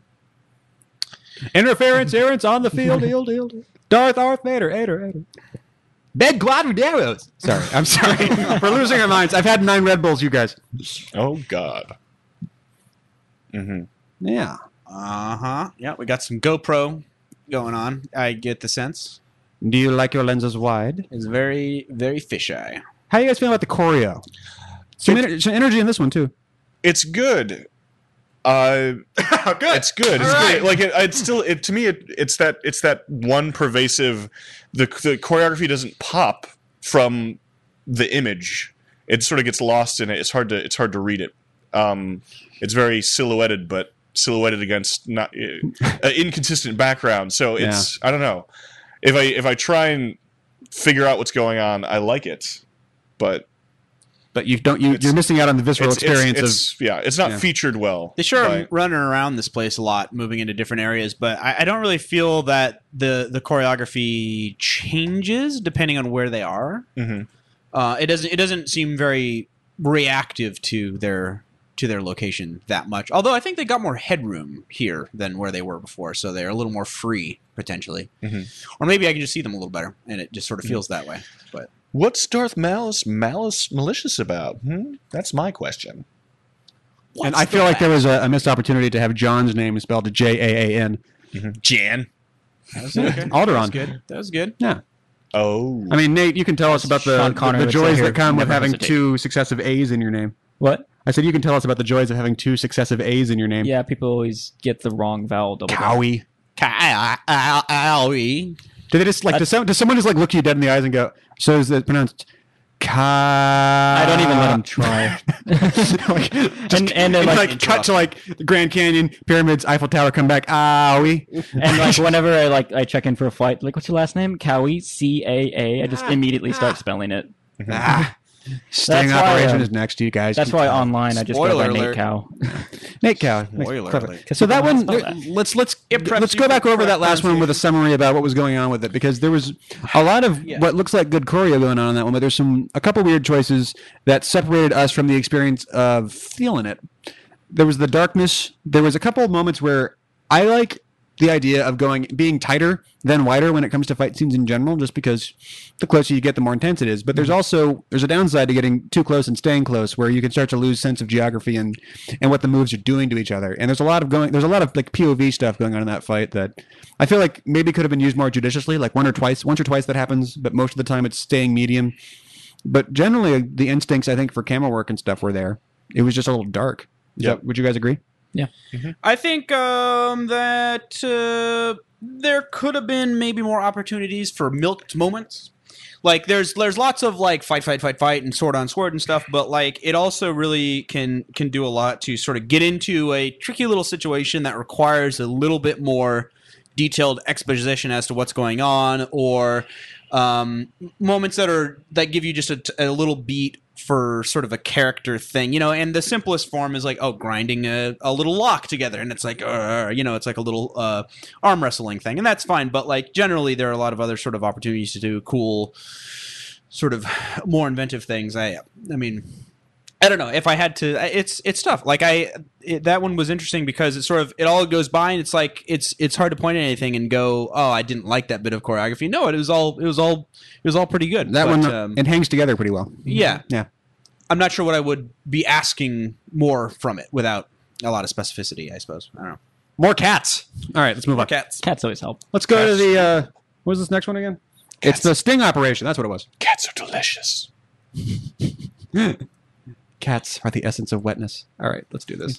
And wetness is the essence of life. What in the Sting hell operation is going on here? Weird thing being whispered Zoolander. in my headphones right now. I just saw Zoolander on Netflix the other day. That's funny. Like for the first time? All right, sorry. At the beginning of the sting operation. Rewatching. Like I am here, put your finger on the button. 3, 2, 1, unpause. Sting operation. All right. Now, if I recall, this is the comedy one, if I recall correctly, from Neo 1303. Mm-hmm. Yeah, Reno 911. I'm guessing is the sort of the thing they're going after here. I kind of wish they kept the mustaches the whole time. We're gonna If you're we're gonna bothered to do it, yeah, we're gonna lose a lot of the context of this one because we can't hear them, and I don't think we all remember exactly what the dialogue is in this one. I remember finding this one amusing though. Yeah, the problem is like.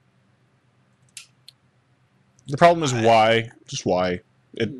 I get it. Like, we're having fun and everything, and that's cool. But I don't feel that it really brings anything to the fight. Mm-hmm. You know? And that sounds like I'm just being a fart. Because it's like, oh, well, obviously they're doing a funny thing, and we're trying to have a good time here. And, like, And we're all like, boo! I'm pissing on that. But, I hate comedy! Piss on it. You know, if he really looks like Joseph Gordon-Levitt in that shot, I hope everyone I got else that thought the same thing hit, when that happened. But all right, Ryan, be bad cop. Be bad comedy cop. Do it.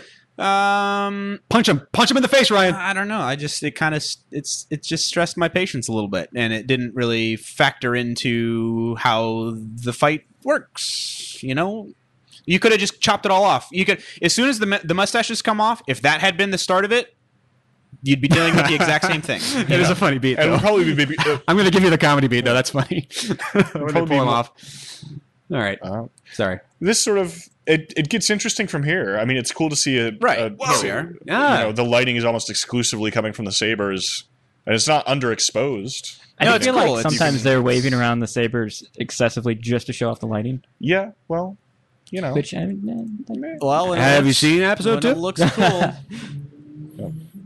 It does. But it's good. I mean, forget that, their energy is high. The shot choices are all pretty. They make good sense. You're seeing what's going on. We're getting in on faces to see what's happening, and the lighting is not. I mean, for just thrown from the sabers, it totally works, and it looks cool. Honestly, I think it looks great. Yeah. And when you first appeared at a racquetball court, I was a bit like, excuse me. But then when I go, I get it. It's reflective. It's kind of tight space, but it's big enough to fight it. This is exactly like perfect idea for where to have this fight scene take place. New standout note from me on a lot of the stuff that we just saw was that there's a lot of distance. Cool staging right there, by the way. Yeah. There's a lot of distance between. This one's getting a little better, but you sort of it's hard to fight the impulse because you're swinging sticks at each other to be about as far as you can be and still make that contact. But it sort of has this sort of detached, like kind of like, I'm almost a little afraid of if something might go wrong, sort of a thing. And so I might encourage for next time, just try to get a little closer, find out what uncomfortably close feels like, because there's pretty much no such thing as being too close visually when you look at the final product. Ryan, I think your pinky. Do you want to find out what uncomfortably close feels like? I'll show you. It feels like a broken pinky, I think. I want you to show me. Because that's how it happened, if I recall. That's because our backs were to each other and we didn't have enough space. Yeah. Everybody, you can all look forward to seeing the footage of me getting my finger broken by Nate Cowie here. Also, I was in the wrong spot. It was totally my fault. Coming kind of soon, maybe. I don't know. Yeah. Also, Ryan has notoriously weak pinkies. I think is the real fault. Everyone knows that about him too. It's true. Well, it's a on my byproduct to the Wikipedia, cloning. They just can't quite get all the structural integrity into each clone. Ryan, did you say it's a byproduct of the media? Like it's like the liberal media bias. Like, see, this is what happens if you just listen to the wrong news sources. They'll have you know that I have weak pinkies. It's BS. What I said was that's on my Wikipedia. Oh. But but I'm glad you could run with that. What's on your Wikipedia? That he has weak I have pinkies? a weak pink. Yeah. It wasn't good. You were doing a thing. Yeah, let's all make this a thing, you guys. If you have an edit for somebody go edit his Wikipedia. Everyone with a Wikipedia account. Ryan Weber, notoriously My weak Wikipedia pinky. is nothing but lightsaber fights. It's his that's primary. all that history. Well, will Ryan, remember. I'll have you know that you have no other value as a person. It's true. This is your thing. Do, and, do any of us really have value as people?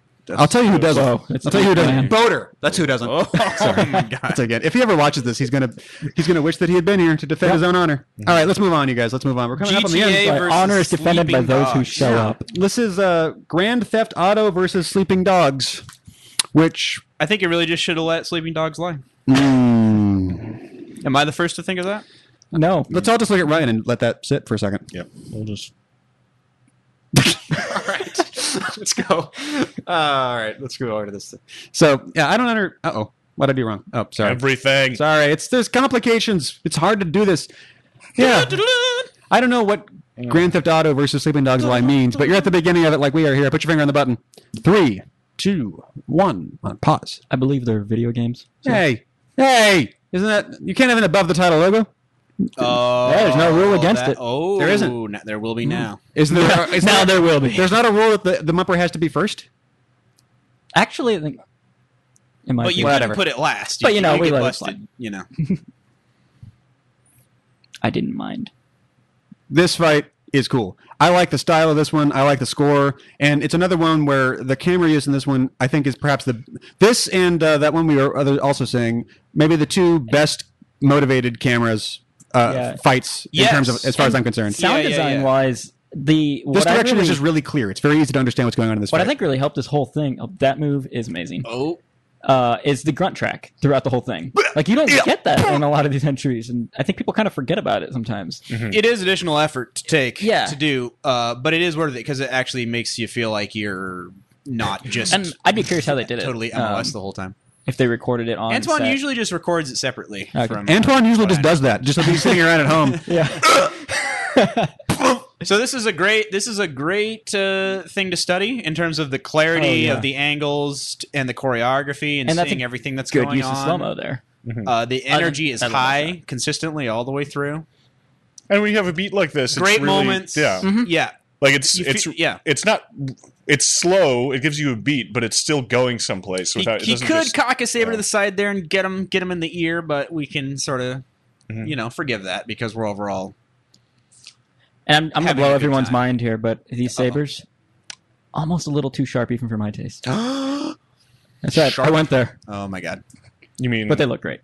You mean the blades are narrow? The good stuff. No, just the fall off on the glow. Like This the is- core is just kind of. This is an entry that's not afraid to really try to mix in hand to hand and grappling in a way that's difficult. It's often difficult for it to feel natural in the context of the fight, and in this one, I think it's peppered in quite nicely. Mm-hmm. This The sort one's of fancy acrobatic jump kick was, in slow motion was a little like, oh, okay, we're doing a cool jump kick and everything, but like look at that stuff. That feels great. This And then fight this is just. This fight is doing a lot of things right. Oh yeah. Or at least very well. It's competent on a lot of levels. I'm wondering if there's anything that's going on in this fight, subtle that it's doing right that we wouldn't usually think to talk about, but it's nice to see it.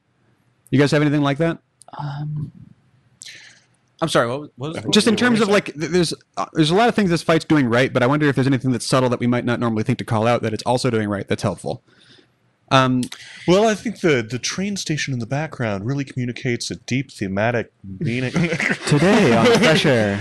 No, God, I it's, can't. Antoine's in the fight. You guys wipe out and like skin some elbows on these rocks everywhere that you're jumping and all over on. Like, I would think this would I be think something they're getting right real throughout hazard.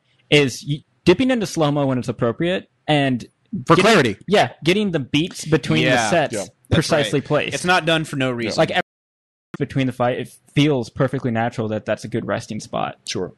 Also, I guess this comes down to performance. Whenever you come to someone's face, and I believe the emotional intensity right there, like which is something that's they are performing nicely. Yeah, if you're going to stop and have someone's face on camera, having an actually performance motivated reason is good. Yeah, that's very comical to me.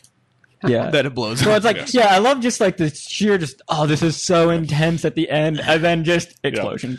Yeah, if only Antoine just weren't so into those gasoline injections. Very flammable. Well, I mean, that's something. Dude, everyone knows that about Antoine, though. That's a flammable dude. But that's also like a GTA thing. Like everything explodes. Oh, I wonder if that's the Antoine. You're in the chat. What's I don't understand your title. Well, he's Carl from GTA San Andreas. Oh, he knows. Yeah. Nate well, then knows. what's Anthony? From Is this another sleeping game dog? that I'm not familiar with. You guys should have gone. You should have played as Frogger. All right. And I really like the title at the end there. I thought it was nicely done. Yeah, and like I said, I also like the score. Just the bump. Yeah, it was cool. All right. I was gonna say that. Don't be afraid to do that too. Like just throw your title at the end. I think it works. It's interesting. Do it Nolan. No style. one does it. Yeah. It's like, that was a great opening sequence. That was 3 hours long. I can't wait for the rest of this. All right. You guys want to anything else about that one before we move on? I want to fight Antoine. Strong stuff. All right. I keep doing this wrong. Sorry, guys. It's complicated and it's hard to pay attention to it. All right, guys. All right. We're at the beginning of Trial of Courage. Like we are here. Put your finger on the mouse. 3, 2, 1. Unpause. Trial. This is Matt Franta. Or Franta. Oh, I'm sorry. It was speed up the logo. CJ from GTA. I haven't played San Andreas in so long. CJ. I forgot characters' Turk names. McGurk coming in. Oh, he's got a little School us. Hey. Got a little costume. Their titles are in the same font as ours. Go Helvetica Noi. All right. Did it for you, man. I miss the forests. Well, there's no people are forests bringing in them LA. back. Oh, you meant like in real life? Yeah, I don't spend much time near like the woods, wooded areas. Antoine wants to fight you. He says in the chat. Nate. Let's do it.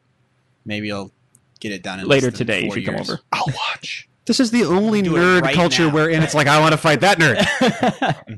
Nerdfight.com. Guy's got a good face. He gives good expressions. He gives good face. Yeah.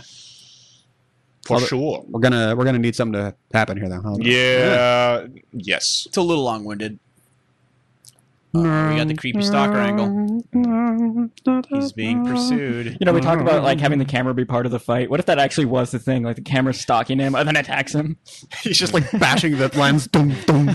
Did you ever see that Darth Vader GoPro on his chest like POV fight that they did? Somebody did. They like put effects on it and everything, and it's like the whole fight was from Vader's point of view. I don't. And it was kind of cool. It was kind of cool. This pose. Oh. I see too much. The everywhere. Spider-Man? Yeah, the Spider-Man, the crouch with the one hand down. Ah, the Spider-Man. Yeah. But he's picking up leaves, and then it's a plot point because he just throws them. We have 2 entries in a row that feature somebody with a mask and a light whip. It's true. That's just how we they like to go roll. hand in hand. They come in They go hand pairs. hand, yeah. Stop running away from the plot. I don't want the story to progress. Well, it scares me. That is a thing. I mean, escape is a thing.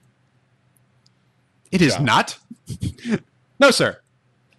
All right, let's do this. Now, anytime someone attempts a light whip, my hat's off to you because it's a huge pain. Yeah. The sort of breaking into slow-mo is a clever way to solve the problem of it's quite dangerous to use a whip and actually throw it at somebody, and it's hard to really get it to do what you want, I would imagine. Yep. As opposed to other entries that we've seen where they just sort of CG the whole thing and just animate it totally in post.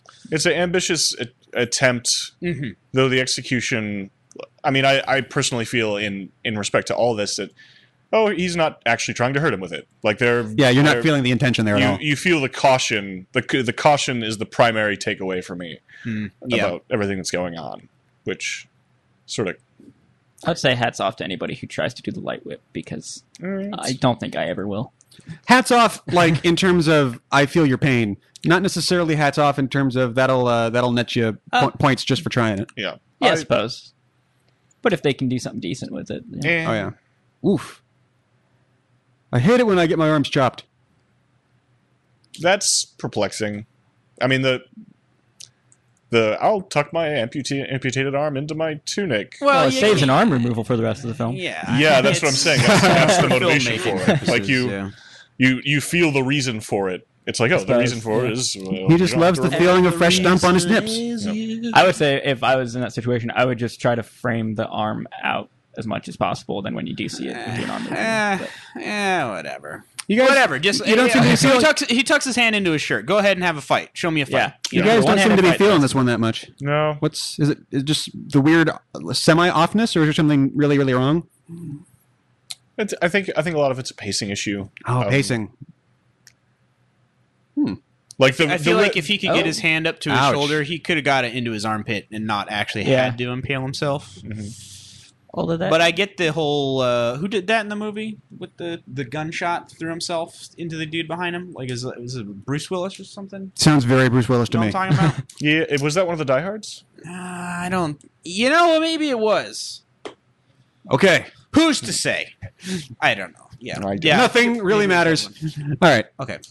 Any last words on that one while we're taking this break? We're about to go into our last fight. Do you want to touch anything else on Trial of Courage? That before we one move on? wasn't as like thick and full of choreography because there was a lot of kind of the running around and doing different things, and then we got the light whip stuff. I and think his that's arms right with the word chopped and pacing. dynamic. Yeah. So it keeps itself sort of shifting and moving in terms of that dynamic, but like it left me not having a whole lot of choreography to point at and really say a lot. Oh, we're getting Die Hard 4 is the answer. I think they could have, we say it sometimes, cut act one, just that whole wandering through the forest at the beginning is not really necessary. That would help. You could have got into the fight faster. Yeah.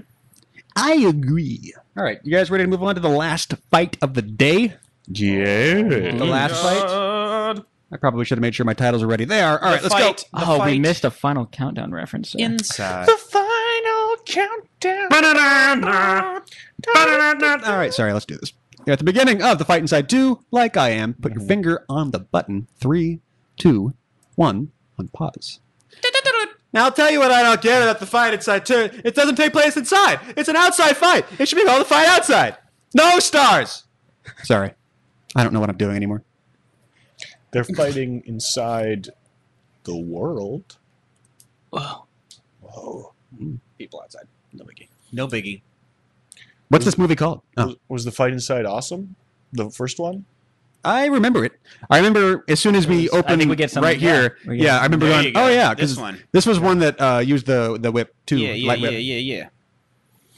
And he wakes up. I liked another it. I liked it. Now they're doing what you're talking about. We're having multi-year spanning. From time to time, I do like some light whipping. Yeah, I didn't want to mention him by name during other entrants, but here this is a case of they're playing into, and year after year. I mean, of course, I think they have The like franchise building? Yeah, I think they have like dual franchises going here. Like every other year, they do a sequel to the other one. Well, so do you. Yeah, I'm saying that's all. Jackass. I like this dude. I like the mask and the hat. It's a good image. I like. That's just how we're wearing it as now. a character. It's cool. It's cool. Yeah. So these guys got some good energy. Mm-hmm. They come at it. They look like they're really going for it. And the moves aren't like basic. They're flourished just enough to be plausible for me. I think it's almost like just flourished in the performance of it. Like they give it enough of like an oomph and that it works, even though it's not like. Also really a good sense of cinematography as well. You can see Oh, everything absolutely. clearly, and they kind of like to pop back out and I mean, give you a sense overall, of the if space. you look at all the films these guys do, they're really Hello. great. Boom, boom. And yeah, I know what's where weird they're is like there's great moments of motivated choreography here, but there's also a couple moments where the choreography isn't actually that complex. But I still let it go because just But they the can performance sell and the it. intensity. Yeah, it's all And that's there. been something I've always kind of argued over the years. It's like you can sell so choreography with good performance and good filmmaking skill. Well, so I mean, I that's love it that's shooting. Yeah, I love this. This has got a. And then his reaction when it doesn't work. if you can sell it, then I mean, it's not so choreography. It's just He's like, simple "All right, I got this choreography. Like it's sort of like it's minimalist. Any fight scene in the original Like, I love that. in the original trilogy isn't particularly flourishy. It's all very functional and sort of driven by believable performances and certainly benefits from plot context and everything like that. But Yeah, very much so. There's really good iconography going on with that character. Like I can imagine like a comic book series about this guy. Yeah. Yeah, it is, I can also imagine not reading it, but I can imagine it existing. Yeah. And I like, for example, this use of the whip is very, boom, it's in there and it's about evasion and it's, I mean, they get out of it pretty quick, which is probably a smart move. And also just, the blue guy's reaction to the whip coming out. You see it just briefly. It's like, oh, crap, that whip. Just that like, oh, shit. And it feels very threatening. It doesn't feel like, oh, we don't want to do any damage with this thing. So By the way, I do love that the camera work here is occasionally doing a thing where it gets more handheld the more intense the moment is, but it's subtle. Good instinct. Well done. There was one a second ago where there was a lock a second ago and it was kind of shake. Oh, it was good. It felt right. I like the way it felt with the light whip. The throwing the sparks at somebody from the ground, I greatly approve of ripping that off from RVD2. Yeah. Which I'm sure we've done it predates. twice. Goes. I'm sure somebody in a samurai movie did it once. Yeah. Probably, yeah. You know what I like to rip off from RVD2? Weak pinkies. I'm sorry, Ryan. Your pinkies are strong. Yeah, the thing about attempting a villain look like this is if it like this actually is sort of a scary, interesting presence, which is more than I can say for the usual villain. Well, the usual villain in these entries, usually it's either one from the established mythology like Darth Maul or Darth Vader, that of course is as visually interesting as that original character, but. A lot of the ones where it's just like, oh, it's a ski mask with a skull on it or something like that.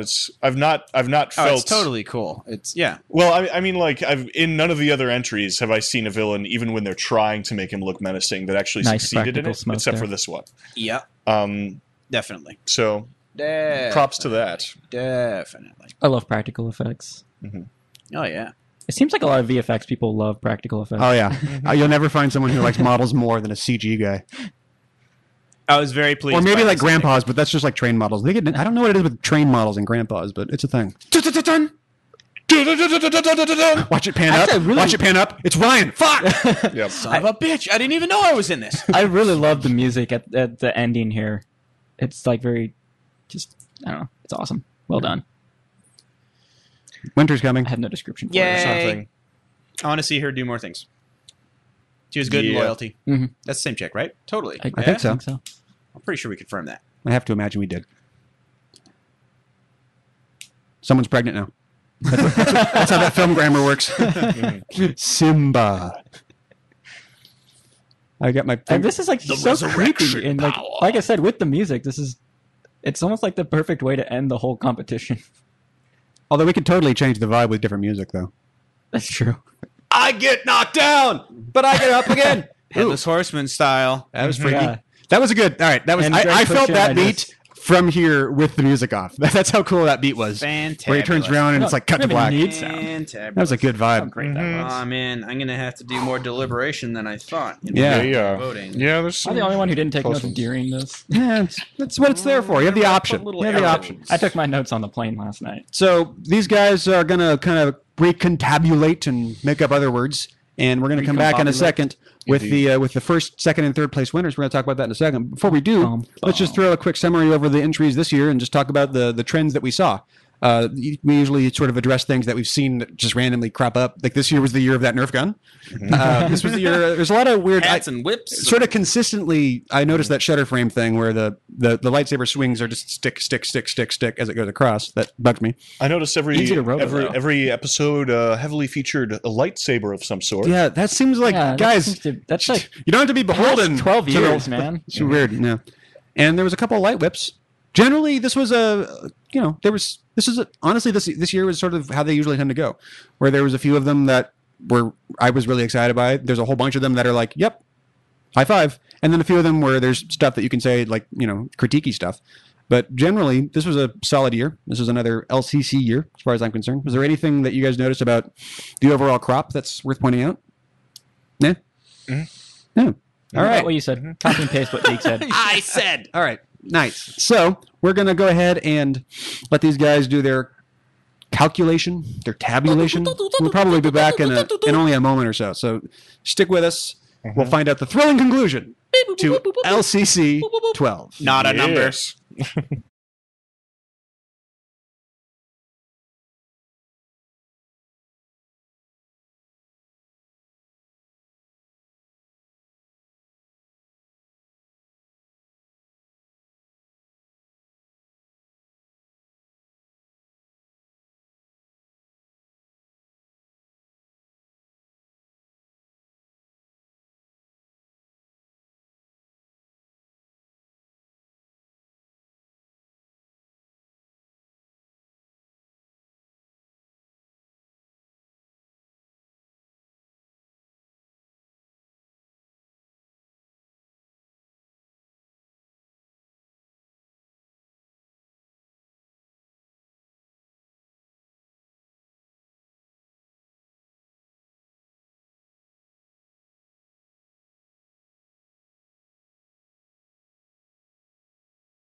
to know. I'm gonna let it show. Do you remember the belly button singing? I'm coming out. I want the world to. Oh crap! It's back on.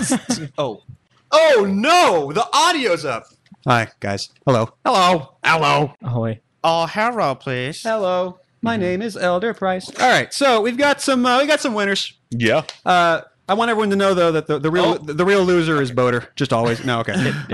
I'll have you know that from Phi, we were told earlier today of the audience choice winners. That is not us. Oh. That is everyone voted on their favorites, and these are the winners of the audience choice. With a lot of ballot stuffing. Is it Phi or is it Phi? I always thought it was Phi. Could be Phi. Because if it's Phi, if she's referring to the number, I'm pretty sure it's faux fun. the last Let's settle 10 this years of my life right is now. a lie. it's the irrational number Phi, isn't it? Everybody, I never really she's thought in about there it. right now. Well, she's a number person. Let's Anyway, whatever. get to the Okay, bottom so of It's like my name is this is Sylvia. not the judges. This is the popular vote. All right, third place in the popular vote: Grand Theft Auto versus Sleeping Dogs. Clap, clap, clap. Is popular vote number one? Second. Very nice. No, that was popular vote number 3. Oh. Second place vote in the popular: Jedi's Code. Oh, yes. Well done, you guys. Very nice, very nice. We like that one.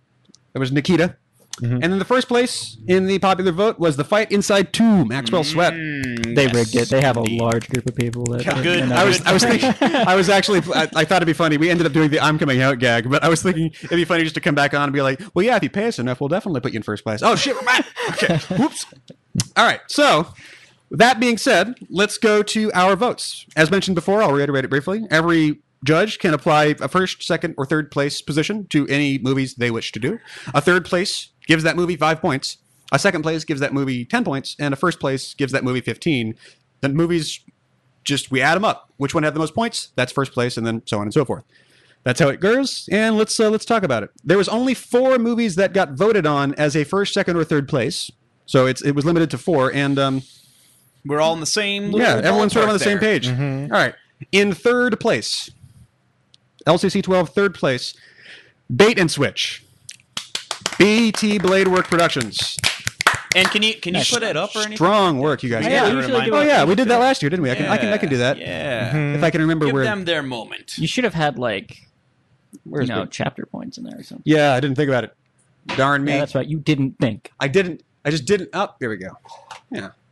I can, I guess, throw to it for a second. Mm-hmm. Yeah. Bait and Switch. We like this one. Hey, that's not the right title. That is a black screen. So. Well, yeah, I'm a big fan of Radio Silence. I really enjoyed how that would be this one. Yeah. That guy had to die twice today. Yeah, it was great how this one it baited, but then I thought it switched too. Yeah, it was interesting that it did both. It baited and it switched. That was my selling point. What I like about us is the comedy. All right, let's move on to number 2, the second place for this year. Let me find a video. I'll just do that cue over. In second place, LCC 12, second place winner is The Fight Inside 2. Yay! Maxwell Sweat. Again, the title is wrong. Yep. Darn these titles. Really good execution with the whip and everything, and yeah, very well rounded. Yeah, it's a lot of elements are working well. That's together. Is sort of the defining feature of this. And man, I love that ending. Yeah, I agree. And all right, which is not strictly choreography, but it's cool. Cool. And the winner of LCC 12, as far as the judging is considered, that'd be Grand Theft Auto versus Sleeping Dogs. That's Antoine and Anthony. Strong work, you guys. Very good. Now it's I give the judges the option to say or not say who they voted for. They're not required to tell you, but do you guys want to talk about why these 3 movies were the ones that probably won? The fourth place, by the way, just so it said, was Jedi's Code. These were the 4th that everyone seemed to agree on. But yeah, Ryan, you were saying something about how it's weird that in this particular case, the top 3 aren't actually that far apart in terms of like. For me, I mean, I can only speak for myself, but I had let's see, you don't have my paper there, do you? It's on the counter. I'll grab it for you. Oh, just to make sure I don't say it wrong. Anyway, I had Grand Theft Auto versus Sleeping Dogs as my number 1, but not by like a hugely large margin. I actually had a lot of deliberation I needed to do on my sort of top 3, and I gave it to that one just for really just sheer inventiveness and like really playing and firing on all cylinders, especially with the performance as well, and everything else sort of cascaded out and supported it in a very, very good way that I thought put it at number one for me. And then my second one, I actually had Bait and Switch. And I thought that one also, again, for the same many of the same reasons, just sort of the inventiveness of it and the way everything played out went very well. Now, Bait and Switch, that was our number... Bait and Switch was in second place. No, third. Sorry. Third, right. Okay. And then my third one actually was Jedi's Code. I really liked... the fight in that one, it was extremely intense, totally just, when it's going 100%, and I really like that about it. I really wish I had a fourth vote for the fight inside 2 because I like that one so much, but when I really got down to it with myself in terms of like the choreography, most of the things that I really, really like about that fight are things that are sort of auxiliary to that. The fight itself was great, nothing to sneeze at there, but for me, those are my Micah Sweat top. pointed out in the chat that Fight Inside 1 and 2 both got second place. Yeah. I know how that is. Yeah. Nate, how did you feel about the three that won here? I mean, it was solid. Obviously, you liked them. Yeah, it went the way I voted. Look at you. It was all determined by me. Seth, how'd you feel about him? Do you agree with the way it sort of turned out? Yeah. There was kind of 4 that were the strong leader for me. So it was a bit of a struggle to narrow it down to the 3 for me. The number 1 pick was GTA versus Sleeping Dogs. Number 2 was The Fight Inside 2, and number 3 was The Jedi's Code. Yeah. Pretty close, yeah. So those 4 sound like, everyone agrees that we like those 4. And we usually do an honorable mentions thing, too, at the end of these things, to talk about like the other stuff that we can't get to judge for, but we want to talk about. We were so freaking in love with Nathan versus Dominic. Yeah. I loved that entry, and I want to throw a high five to those guys because I love that one, and I'm glad it got made. Oh, yeah. And I also want to give a shout out to 360 just because, and it was the first entry received, and I was immediately just like, oh, this is really cool because it's like, one shot, which, I mean, I just got to give, bonus points for that. And if that truly wasn't timer mapped sped up, that's it actually is more impressive. I mean, than you say it's not, but That's very well done. Anyway, I also like there's sort of an interesting point, and Teague and I were talking about this a couple days ago, but there's sort of an unspoken secret thing as well that I kind of bear in mind. Just thinking about these 2, that sort of helps. It's not exactly a criteria, but it's a guideline in your head. Yeah, definitely, and it tends to tie in. It can help me try to like identify why I respond to something in that way, and that's sort of like which of these would, aside from all the judging and the contest and all that kind of stuff, which of these would you see and be like, oh man, I want to repost that. I'm posting that link on Facebook right now. Yeah, and tell everybody, oh, you got to check this thing out. And for me, I think GTA versus Sleeping Dogs, like because really, just like I said earlier, just firing on all cylinders. All around strong. It'll have a nice YouTube life. I think they hit like 1,000 views on day 1. Plus, it also, I mean, it's not every day you get to watch a guy explode. Yeah, I mean, just a very flammable guy. Indeed. But Ryan, I mean, outside of Michael Bay film. Ryan, did you share it on Facebook? Not yet. Not yet. But are you going? But now to? it's the winner. So now when I share it, it'll be the winner of this year's Lightsaber Choreography Contest. Do we have any other shout outs for anything else? Also, as a judge, I would feel odd sharing one and not the others. Yeah, I agree. I already know these 2 guys too, so I feel like this is, I'm really trying to set all that aside and just evaluate these based on their own merits. But I mean, I was actually just excited when I heard that they were doing one. I was like, that's probably going to be something special because Antoine has done well in previous contests, and Anthony is just. Bear in mind, we know just by having seen them fight before about half the people in this competition. Yeah. Yeah.